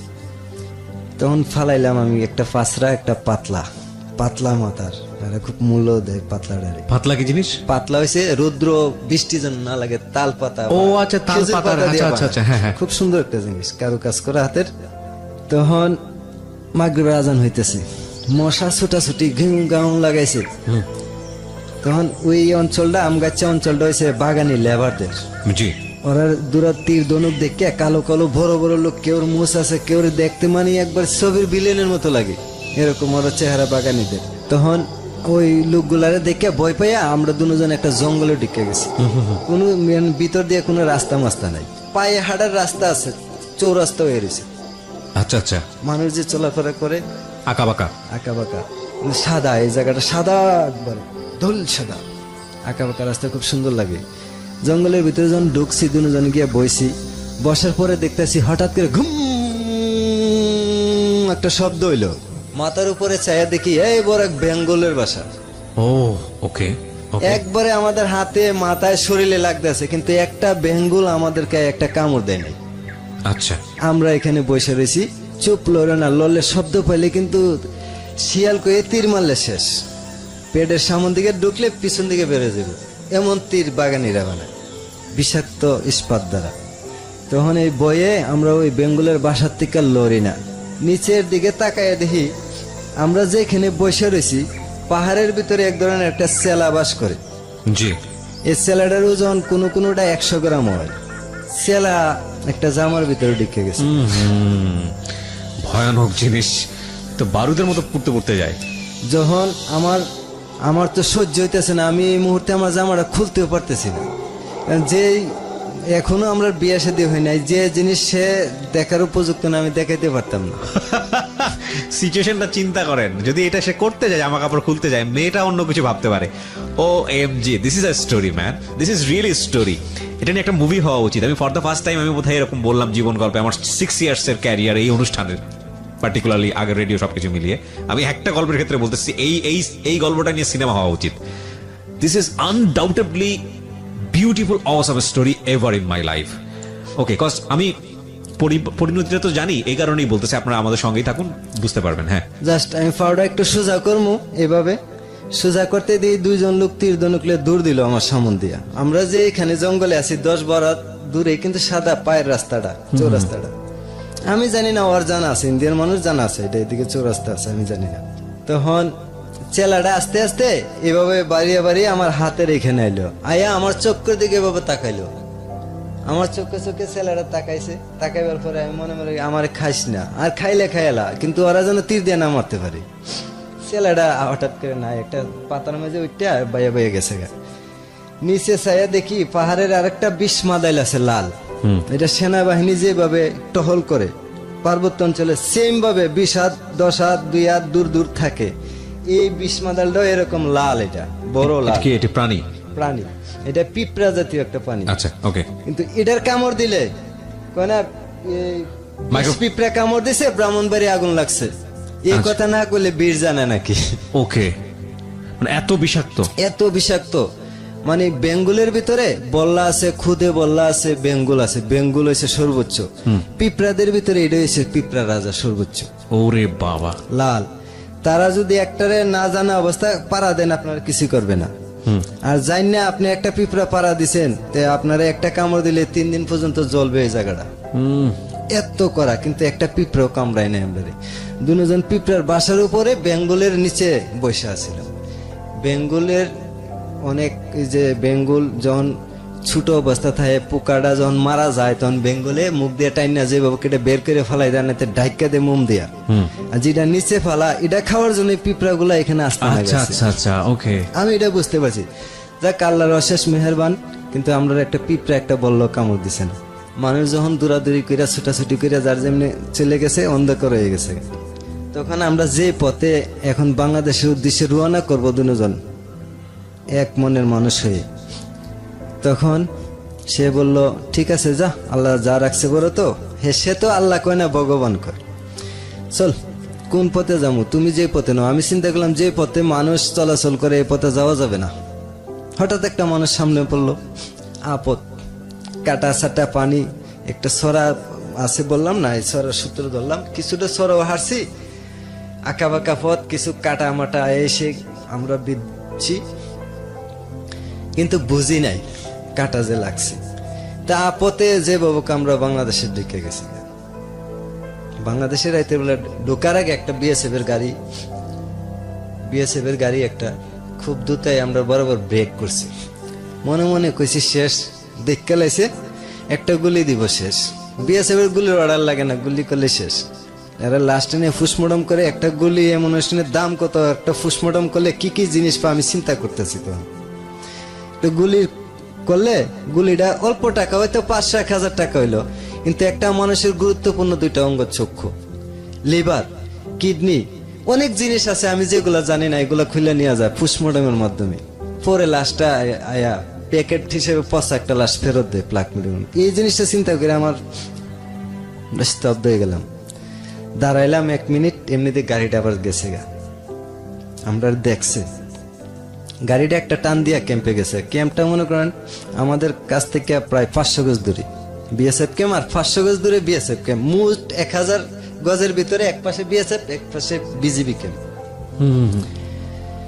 আর 1000 গজ জায়গাটা হয়েছে পাকা রাস্তা, সীমান্ত পাকা রাস্তা। এটা বাংলাদেশ, এটা ইন্ডিয়ার পাকা রাস্তা। জি, খুব সুন্দর একটা জায়গা। এটা বর্তমানে তারকাটার পশ্চিমে পড়ছে, তারকাটা গেছে পিছনে। এটা একটা বাংলাদেশের একটা পার্কের মতো হয়ে গেছে, পর্যটন এলাকা হয়ে গেছে। ঢাকা থেকেও মানুষ যাও ওই বর্ডার দেখতো, এখানে গিয়ে হাঁটে। তখন আমরা আসিয়া আমাদের বাংলাদেশে অনেক জমিতে চীনা বাদাম আছে। আমি একটা বাদাম গাছ উঠাইলাম, কার জমি থেকে জানি না, উঠাইয়া সেটা কাঁচা বাদাম 4-5টা খাইলাম, খাইয়া ফালাই দিলাম বাকিটা। চিন্তা করছি এখন কইলে যাবো, আমার কাছে 1 টাকা নাই, আমি 1 টাকা রুজি করি না। রাইট, কই নিয়ে যাবে? একটা হচ্ছে জীবনের সবচেয়ে কাঙ্ক্ষিত মানুষটাকে সে পেয়েছে, কিন্তু কই নিয়ে যাবে? কই নিয়ে যাওয়ার প্রশ্নে 2টা সংস্কৃতি, 2টা দেশ, 2টা ধর্ম, শুধু 2 মনে 1 মন হয়েছে। এবং আপনারা চিন্তাও করতে পারবেন না এই লাভের শক্তি কতখানি। এই জন্যই তো আমরা বলি ভালোবাসাই হচ্ছে ঈশ্বর, ভালোবাসাই হচ্ছে আল্লাহ।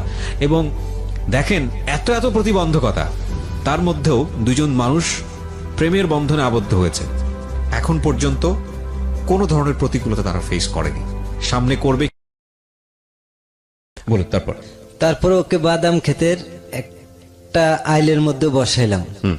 এই বাদাম ক্ষেত্রে আবার ভারতীয় একটা সরা, এখন এক সময় একটা সরা গাঙে ছিল মোটামুটি সরার মতো, এখন এটা মরা গাং, মরা ছড়া। এটার পরে বসাই আমি চিন্তা করলাম টাকা পয়সা ছাড়া তো পশ্চিম দিকে যাওয়া যাবে না, আর আমার কাছে 1 টাকাও নাই, আমি কি কইরা মানে ওকে কোথায় নিয়ে যাব আমি চিন্তা করে পাইতেছি না কিছু। কিন্তু ওনাকে আগে আমি বুঝাইছিলাম মেয়েটাকে যে তোমাকে যদি নিয়ে যায় সীমান্ত আইনে মামলা হবে, অপহরণ মামলা, বিভিন্ন ধরনের মামলা হয়রানি করতে পারে আমার কিন্তু প্রস্তুতি ওই রকম কোমর মোটা না, শক্তিশালী না, আমি একবারে দুর্বল, একবারে ধানের শীষের মতো।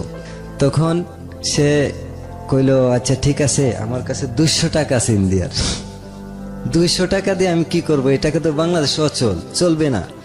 আচ্ছা ঠিক আছে তুমি বসো, আমি আবার ইন্ডিয়াতে যাই, যার কাজ করছি তার কাছে যাই, দেখি এই টাকাটা নিয়ে বাঙালি যা, আর আমরা যে কাজ করছি কিছু টাকা নিয়ে আনা যায়। যখন গেলাম সুদন কাকার বাড়িতে দৌড়াইয়া, বিডিআর ক্যাম্পের কাছেই, ইন্ডিয়াতে কারেন্ট আছে, বাংলাদেশে কারেন্ট নাই। ইন্ডিয়ার কারেন্টের আলোয় দেখা যায় এখানে একটা জাতির শ্রেণীর মতো কাঁঠাল গাছ আছে, পুরান কাঁঠাল গাছটার গোড়ায় জি। আমি গিয়ে 1 মিনিট দাঁড়ায় দেখলাম ডাইনে বামে বিজিবি অথবা বিএসএফ আছে কিনা, কারণ এখানে যেহেতু বাঙালির আছে বিএসএফ থাকতে পারে। তখন একটু সামনে গেলাম, সামনে আগাইতে আগাইতে কেউ নাই, তখন দিয়ে আমি আমার আর চিনবেই না আমি যে বাংলাদেশের মানুষ। তখন আমি ভিতরে ঢুকলাম, গিয়া পাইলাম ওই সুদন কাকার বাতিজা একজন বাইস্তা সজল। কইলাম সজল দা কাকা কই? কাকা তো পারে না। আমি তো এত মরছি রে ভাই, আমি তো মরছি, আমি তো শেষ। কি হয়েছে ভাই? আমার ছোট ভাই টেম্পো অ্যাক্সিডেন্ট করছে, তখন সিনজি নাই, টেম্পো অ্যাক্সিডেন্ট করছে, ভাইয়ের তো হাত পাও ভাঙ্গিয়া গেছে, এখন তো হসপিটাল নিয়ে যাইতে অনেক টাকা দরকার। এখন এমনি তো টাকা দিবে না, আমি যে কাজ করছি কাজের কিছু টাকা দেন। জি। তখন কইলো কাকা তো নাই, কাকা তো বাসাত নাই, কাকা ওই সিপিএম না কংগ্রেসের মিটিং এ একটু বাহিরে গেছে, ইন্ডিয়াতে রাজনীতি, এখন কি করা যায়? আমি কই দেখো রাত পড়লে তোমার মুখ আমি দেখবো, আমার মুখ তোমরা দেখবা, কারণ দুইটা দেশ হলো পাশাপাশি, আমরা দুই ধর্মের মানুষ হলো জাত একটা বাঙালি। কিন্তু আজকে আমার অসুবিধা কালকে তোমার হইতে পারে, আজকে আমার যদি কিছু সহযোগিতা করো, আমি না ওই কালকে তোমার এটা উদ্ধার করে দিলাম, পরবর্তীতে যাই দিবা, কিন্তু কাজের টাকাটা কাকা থাকলে নিয়ে যেতাম। তখন কইতেছে আচ্ছা ঠিক আছে, আমি 400টা টাকা দেই তোমারে, কাকার থেকে আমি নিয়ে নিব। আচ্ছা দাও ভাই, সজল দা দাও। দিল। আবার কাকির দ্বারে গিয়ে গেলাম, কাকি আমার তো 500 টাকা হইলে একটা মিলতো। পরে কাকি কইল রে আমাদের বাংলাদেশে 100 টাকা আছে, নিবা? আমি কাছে হ্যাঁ নিব, দিন। পরে দিছি। তখন তার বাবার বাড়িও বাংলাদেশে কাকি। তখন আমার 500 টাকা হয়েছে, ওইদিকে 200, হে দিছে 700 টাকা। ওই 200 টাকা লইয়া গেলাম। আরেকজন ওই পাশের গ্রামে যারা সেই ব্যবসা করতো, তাদের ইন্ডিয়ার সাথে চিনি, জিরা, ডাল, তেলের ব্যবসা করতো, তার কাছে গেলাম, গিয়ে বললাম যে আমার কাছে ইন্ডিয়ান 200 টাকা আছে, বাংলার কত দিবা? কয় বাংলা 150 টাকা দেবো। আমি কি না, ইন্ডিয়ান বাংলার 100 টাকা দিলে ইন্ডিয়ান 60 টাকা, 70 টাকা, 80 টাকা পাওয়া যায়, আর ইন্ডিয়ান টাকা দেবো এত কম দিবা? কয় যা সমান হয়ে দিলাম 200। আমি 200 আচ্ছা দাও। তুই তখন আর এত বোঝ হয়েছে না আর কি, যে ওনার কাছে যে টাকা আনতে গেলাম, ওনার তো সাক্ষী হয়ে গেল, রাইতে আমার কাছে এসে টাকার জন্য ইন্ডিয়ান টাকা লই আইছে। আমার এতটুকু ইয়ে হয়েছে না, মানে কিভাবে কি করবো আমি চিন্তা পাইতেছি না। ওরে কিন্তু একা বসাই আমি গেছি গে বাংলাদেশে। একা কোথায় বসে রাখা? রাতের বেলা ওই বাদাম খেতে আইলে, বাংলাদেশে জঙ্গল নাই, বাংলাদেশে জঙ্গল, বাংলাদেশে তো সমতল, টান সমতল। আমাদের এলাকায় বন্যার পানি লাগে না, আমরা পানি দেখতে 200 টাকা গাড়ি ভাড়া লাগে।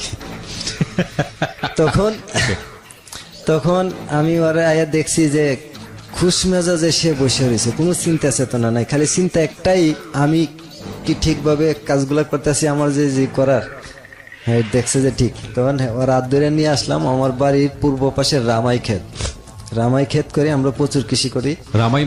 রামাই মানে কেউ কয় বটবটি, কেউ কয় লুব্বা, আচ্ছা, কেউ রামাই। এই ক্ষেতে বসাইলাম, বসাইয়া আমরা গ্রামে মালু ভাইয়ের দোকান আছে, ছোট্ট একটাই দোকান আছে, অনেক 4 কিলোমিটার বড় গ্রাম, ছোট্ট একটা দোকানে গেলাম, গিয়ে একটা পাইনাপেল বিস্কুট লইলাম, তারপর কিছু বুট লইলাম, চকলেট লইলাম, অনেক কিছু লইছি, টক আচার লইছি, যে সে কি খাইব, বাংলাদেশি জিনিস কোনটা খাইব না খাইব, হঠাৎ করে শেখ মুসলমানরা বানাইছে সেইটাও মনে নিব কিনা। আমি অনেক ধরনের জিনিস একটা আনলাম, প্রায় 60-70 টাকার। 2 টাকার বুট কিনলে 4 জনে খেয়ে শেষ করতে পারছি না তখন 99-তে। তখন রান্না দিলাম, ওই কিছুই খেলো না, একটা না 2টা বুট আমি যাচ্ছে মুখের ভিতর দিচ্ছে, আমি কিছু খাইলাম। আমি কইলাম খাইতেইব, খাইলে শরীর শক্তি পাইব, প্রচুর জায়গা হাঁটতে হইব, কিন্তু টাকা পয়সা এই টাকা হবে না, পরে হবে না, যে সামান্য টাকা লইয়া কি একজন মানুষ লইয়া বাড়ি যাক, কোথাও গিয়ে তো থাকার একটা ব্যবস্থা করতে হইব। তখন সারা রাত্র, তাই আমাদের যে পার্সোনাল কবরস্থান আছে, আমার বাড়ির উত্তর পাশে বড় পুকুর আছে, 80 শতাংশ পুকুরের উত্তর পাশে একটা বারজার আছে, কবরস্থান নিজস্ব পারিবারিক কবরস্থানটা চিন্তা করলাম, যে মুরব্বীরাতে শুনছি যে কবরস্থান নাকি পবিত্র জায়গা, সবচেয়ে নিরাপদ। কোনো ধরনের বই পাইলে, জিন বইতে সেই কোনো জিনিস দেখলে ওই কবরস্থানে দৌড়ে উঠে যান যদি পবিত্র থাকেন। তখন চিন্তা করছি যে সে তো পবিত্র না, আমি তো যতটুকু বুঝি পবিত্রতা, যাক আল্লাহর উপর ভরসা। তারে একটা কবরের পাশে নিয়ে বসালাম। কবরটা হইল যে আমার দাদার, দাদার কবরের পাশে বসেলাম, সে জিগাইতেছে এটা কি, আমি কই এটা কি এখন বলা যাবে না, তুমি এখানে বউ, কোনো বই নাই, তুমি এখানে বসলে কোনো ধরনের বই পাইবে না, আমার 2-3 ঘন্টা দেরি লেট হইতে পারে।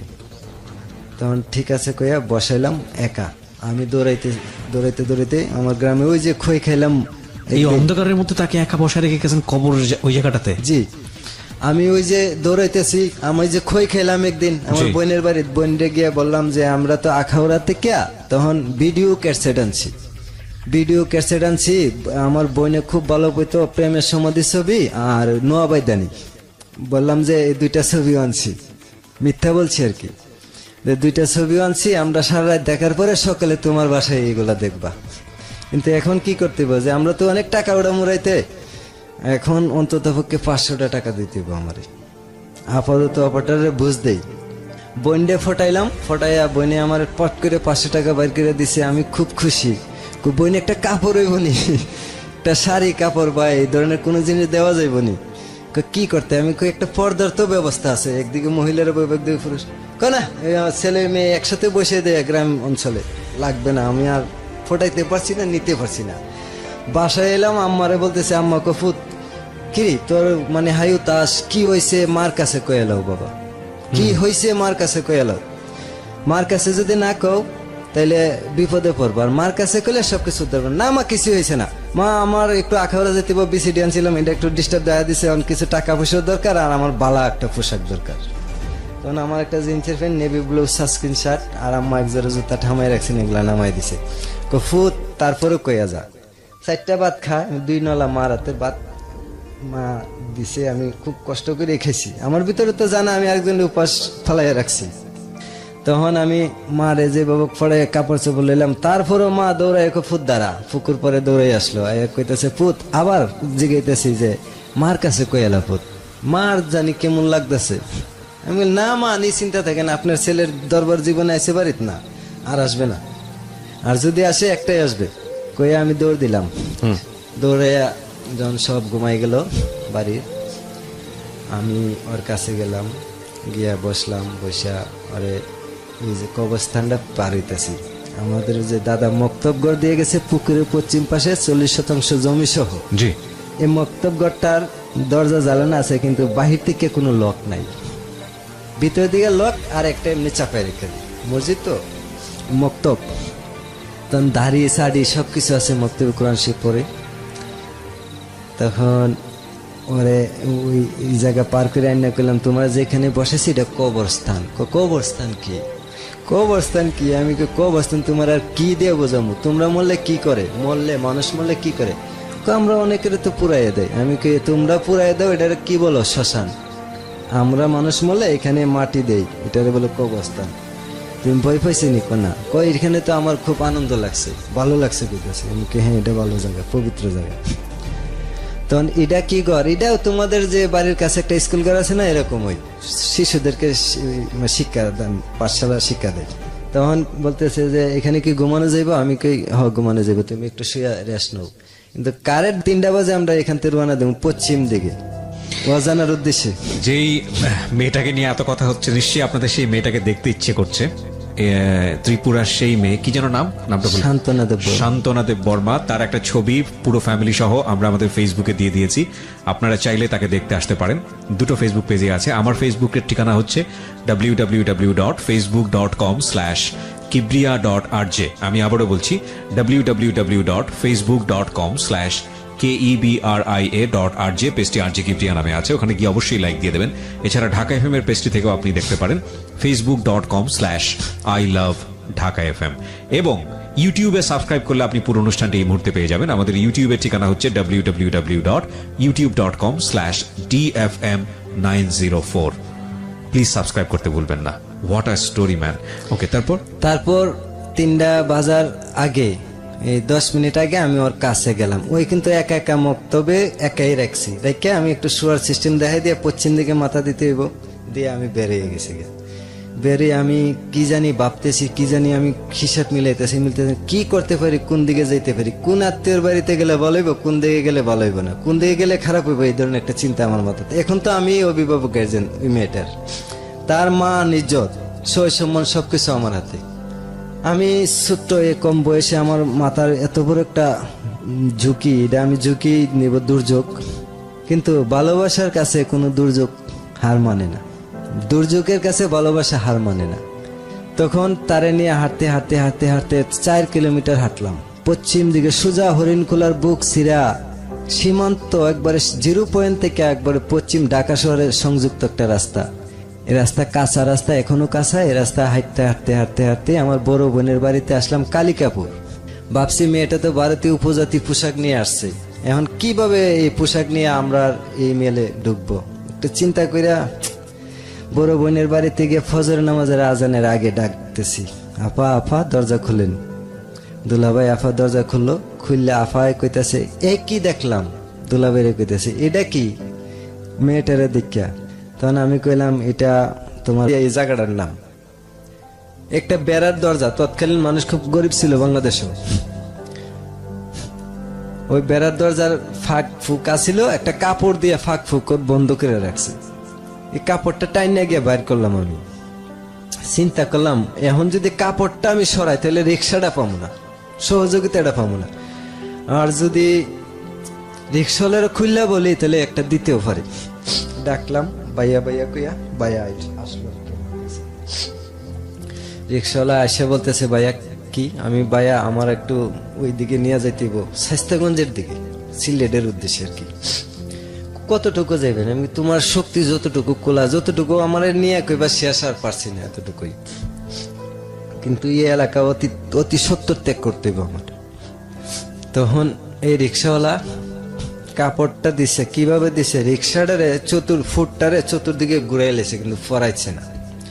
সে আমার মনতলা তেমুনিয়া নামক স্থানে বিডিআর কোম্পানি কমান্ডার হেডকোয়ার্টারের কাছে নামাই দিছে। আমি ওখানে নামি, কিন্তু সে কাপড়টা আবার নিয়ে আসে। 5 টাকার ভাড়া, আমি 30 টাকা দিয়েছিলাম রিক্সা ভাড়া। 30 টাকা হলে তখনকার ঢাকা আসা যেত। তখন ওইখান থেকে তখন সর্বপ্রথম তৎকালীন একজন মন্ত্রী ছিল, কোন দলের জানি না, আব্দুল সালাম তালুকদার। উনি একটা রাস্তা করছিল হরিশপুর থেকে শাস্তাগঞ্জ পর্যন্ত, সুনাই নদীর ব্রিজ সহ। এই রাস্তাটার ভিতরে 7 সিটার নামক একটা গাড়ি ঢাকার থেকে পরিত্যক্ত ঘোষণা করলে ওই লোকাল এই গাড়িগুলা চলে, কমান্ডো গাড়ির মতো। এই গাড়ি একটা আসলো ফার্স্ট, এই গাড়ি আমরা তুললো। তোলার পরে টাকাও কম, ভাড়াও কম, কই যেমন জায়গার নাম আর কইতে পারি না। আমরা নিয়ে শাহপুর রেল স্টেশন নামাই দিল, ছোট্ট, এখানে বড় টিন ধরে না। নামাই দেওয়ার পরে একজন চাচা মুরব্বী আছে, দাড়ি, এই লম্বা লম্বা দাড়ি, 2 জন দেখলাম মুরব্বী দাড়ি। বিশ্বাস করে ওনার দুয়ারে গেলাম প্রথম, যে চাচা আমরা কিছু নাস্তা খাওয়ান। কি খাইবা বাবা? কি বানান? রুটি ছাড়া কিছু না। রুটি তো জীবনও খাই না, 8টা-10টা রুটি লাগে আমরা খেলে বাড়িতে। 2টা-4টা খাইয়া পোষাইব না, 2টা পিস। তখন 2 জনের রুটি লইলাম, 2টা ডিম লইলাম। তখন সে কিছু খাইলো না। আমি তো বেশি পরিশ্রম করছি, একটু খাইছি আমি। পরে ওই খাইলো না, একটা কষ্ট করে 1 কামড় না 2 কামড় খাইছে। আর একটা গরুর মাংসের সিঙ্গেল আছিল 8 টাকা। গরুর মাংস 8 টাকা সিঙ্গেল, তারে দিছিলাম, সে খায়নি, 1 পিস খাইছে, আর খাইছে না, ফার্স্ট 1 পিস। তখন আমি বললাম তুমি কি খাইছো জানো? গরুর মাংস। কোনো জিনিস খাই নাই, এটা খাইছি এজন্যই, আমি আজকের থেকে পুরাপূর্ণই মুসলিম, তুমি আমার ভালো করে বিশ্বাস করো। এটাও আপনাকে বললো? জি। আমরা বিরতি নেব। আরেকটা প্রিয় শ্রোতা, দেখুন, লাভ এটা সৃষ্টিকর্তা প্রদত্ত একটা জিনিস, এবং এটার যে শক্তি অপরিসীম, এটা কি করতে পারে, এটার যে ধার, ভয়ানক ধার, এবং এটাকে যদি সত্যিকার অর্থে সুন্দরভাবে লালন করা যায় তাহলে জীবনটা অদ্ভুত সুন্দর হয়ে যায়। 0-র মধ্যে মানুষ হাসতে পারে, মাইনাসের মধ্যে মানুষ হাসতে পারে, সুখে হাসতে পারে। আর এটা যদি না থাকে, অসম্ভব ঐশ্বর্য প্রাচুর্য থাকার পরেও মানুষ হাহাকার করে। ওদের মধ্যে কিছুই ছিল না, একজোড়া স্যান্ডেল পায়নি, কিন্তু লাভ ছিল, এবং এই জন্য জীবনটা অনেক বেশি সুন্দর ছিল। আমরা বিরতি নিচ্ছি। This is a awesome story ever in my life.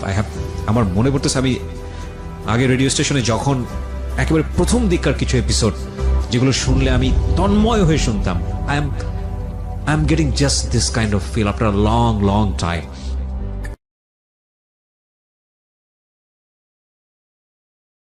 বলেন। তখন শাহপুর থেকে আমি রিক্সা যোগে আমি যাই তেলিয়াপাড়া আমি ছোটবেলা আমার চাচাতো ভাই এক বাড়িতে রোজিং থাকতো, তার বাড়িটা চিনতাম আমি ওয়াজ শুনছিলাম কয়েকবার আমার নিচে। ওই বাড়িতে যাই, যাওয়ার পরে ওই বাড়ির শামা ভাই শামসুল আলম শামা জি। এবং ওনার বোন আমেনা, আমরা দুজনের যে ল্যাংরা চুয়ার বাচ্চা কয় ল্যাংরা রাস্তাতে থাকে, এগুলা অনেকগুলা ছিল কাটা ছাটা, এগুলা ওনারা খুলছে যে পাঁচরাতে। তখন উনি গরিব একটা পরিবার, ওনারা আমাদেরকে ভাত খাওয়াইছে, একটা কাপড় দিছে। বাজারে আসা শামা ভাই এক জোড়া স্যান্ডেল কিনে দিছে, দিয়া ওনার বনজামার বাড়ি অলিপুর গেট, একবারে সোজা পশ্চিম দিকে বাটি অঞ্চলে উসাইল গ্রাম, ওই গ্রামে আমরা পথ দেখাই দিছে। আমরা কিন্তু ওইখানে যাওয়ার আগে অনেক কিছুর প্রশ্নের মুখোমুখি হইতেছে। বাংলাদেশের মানুষ দেখলে চিনালা পাহাড়ি একটা মানুষ, রাজহাঁস আর অতিথি পাখির হাঁস দেখলে চিনা যা, দেশি পাতি হাঁস আর অতিথি হাঁস এরকমই বোঝা গেছে আর কি। সে খুব সবল, সুন্দর, খুব মোটা, তাজা, খুব সুন্দর একটা মানুষ ছিল, দেখলে এমনি চোখে লাগতো। তখন ওই বাড়িতে যাওয়ার আগে সে ঠিকানা খালি বলেছে, আমি জানি না। এক রিক্সাওয়ালার বললাম ভাই এমুকের বাড়ি যাবো, রিক্সাওয়ালা হাসতেছে আমার দিকে চাই। কে মুখ আপনার কি হয়? আমি কি আমার ভাই হয়? কেমন ভাই হয়? খুব ভাই, রক্তের ভাই। এসে আমি বলতেছি আর কি, এই রিক্সাওয়ালাই কিন্তু সে লোক। ও ওকে। সে আরো বেশি করে প্রশ্ন করে, দুই তিনটা লোক আমাদেরকে দাঁড় করাইছে এখানে, এই আটকাও, এই মায়া খারাপ ভাষা কইছে, গেলে কই যাস। তখন আমি আমার সাথে তখন আমার বউই বিয়ে তো করেননি তখন? না, বিয়ে আমরা একটা করছি, মনে করেন চন্দ্র আসিল রাত্রে, সাক্ষী রেখে আমরা একটা আপাতত একটা দুষ ফুরাইলাম আর কি।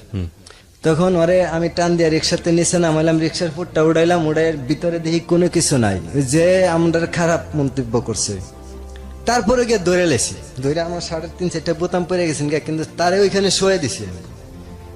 খুব এখানে একটা আমরা মারামারি করছি, রিক্সাওয়ালা আমার পক্ষ নিয়েছেন, এই কথার জবাব দিয়া আমরা এসে করছি। রিক্সাওয়ালা আমরা টাইনা বাড়িতে নিয়েছে, নিয়ে রিক্সা প্রতিদিন রিক্সা চালাইছে 7 দিন পর্যন্ত। রিক্সা চালাইয়া তার মেইন রুমের খাটের শোয়ার জায়গা দিয়া আমরা রাখছে, খাওয়াইছে সে রিক্সাওয়ালা, আল্লাহ তার সুখী করুক।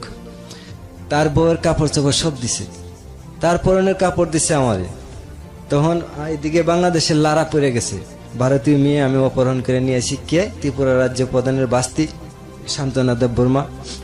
আমি নাকি অপহরণ করে নিয়ে আসি, জোরপূর্বক নিয়ে আসি, বইবিতি দেখাইছি, মানে অনেক ধরনের রিপোর্ট দিছে।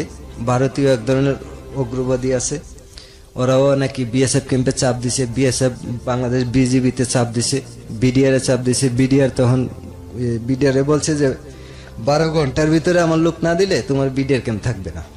উগ্রবাদীরা বিএসএফ বলছে যে 12 ঘন্টার ভিতরে আমার বোন না দিলে তোমার বিএসএফ ক্যাম্পে থাকবে না। এই ধরনের একটা উত্তেজনা সৃষ্টি হয়ে গেছে, দরপাকড় গ্রামে শুরু হয়ে গেছে। বিজিবি পুলিশ মিল্লা বাড়ির আমার প্রায় 50-60 জন সদস্যরা হয়রানি করা শুরু করে দিছে আমার জন্য। আশেপাশের বাড়ির মানুষও গ্রেপ্তার লাগাইছে। তখন এমন একটা খবর আছে আমার একজন পিওনা ছিল, আমার একটা বন্ধু মনে হচ্ছে, ওই শেখ ফরিদ, সে আমার খবর দিত। একদিন ওনারা গাড়ি দিয়ে যায় বিজিবি, যে লাইনে গেছি ওরা যাচাই করতে করতে করতে করতে কুত্তার মতো গন্ধ শুনতে শুনতে আমার পিছ লইতে আমার একবারে কাছাকাছি মানে আসার আগেই একটা খবর যাইতেছে যে ওরা গাড়ি যাইতেছে, আর বন কোনাকুনি পাথারি বুঝেন আর রাস্তা। বন্ধুটা দূর দিছে, বন্ধুটা জানে না এখানে যে চুরাইবালি আছে, অলিপুর যে বিশ্ব রুটটা হয়েছে এটা চুরাইবালির উপর হয়েছে। তখন চুরাইবালি সে জানতো না কি জিনিস। সে যখন এদিকে নামে পশ্চিম দিকে কোনাকুনি আমার কাছে আসার জন্য দৌড়াইতেছে, সে এতটুকু ডাইবা গেছে। তখন একটা 4-5টা ধান গাছে ধরছে, টান দেয়, আয়া পরে যেভাবে উদ্ধার হইল। উদ্ধারের পরও চিন্তা করেন আরো যে সামনে আছে কিনা, কিন্তু দৌড়াইতে 4-5 বার সে এরকম আহত হয়েছে। রাস্তার ভিতরে আমার উদ্ধার করা যাবার সময় একটা জালি কুমড়া পাইছে, এটা আবার 60 টাকা বিক্রি করছে বড়।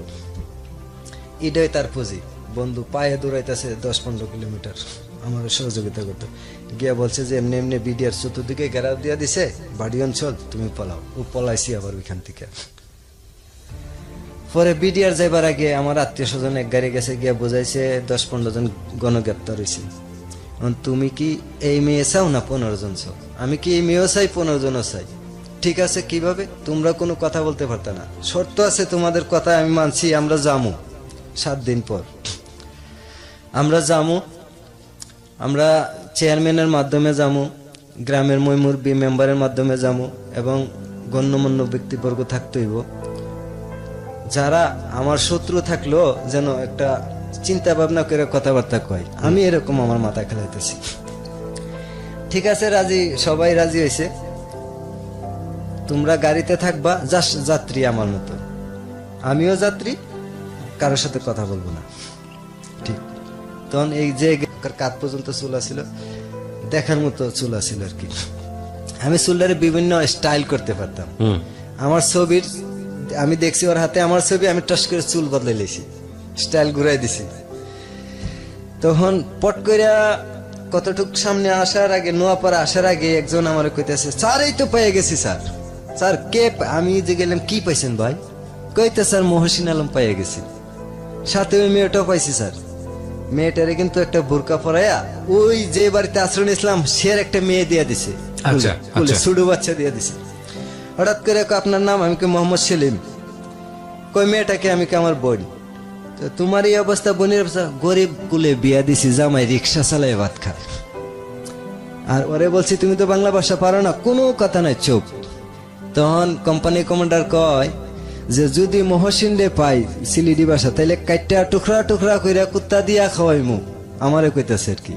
তখন হাবিলদার কয়, দেহ আমি কিন্তু কম শিক্ষিত লোক, আজকে আমি হাবিলদার হইছি আমার যোগ্যতা দিয়া, মানে প্র্যাকটিক্যালি যোগ্যতা দিয়া, যার কারণে তুমি আমার কাছে কি মিথ্যা বলছো? ছবি তো কিছুটা মিলে, আমারে বলতেছে। আমি কই তাইলে মহিলাটা মিলেনি দেখেন? না না, এটা তো বাচ্চালো মহিলা। এইভাবে এভাবে কোথায় যাবেন? আমি চৌমোহনীতে নামবো, হরিণখোলা রাস্তায় নামবো। হরিণখোলা রাস্তায় আমি জিজ্ঞাসা করলাম কোথায় নামবেন, একজন কইলো বিডিআর ক্যাম্পে মনতলা, একজন কইলো যে হরিণখোলা, কিন্তু উনারা নামে নাই।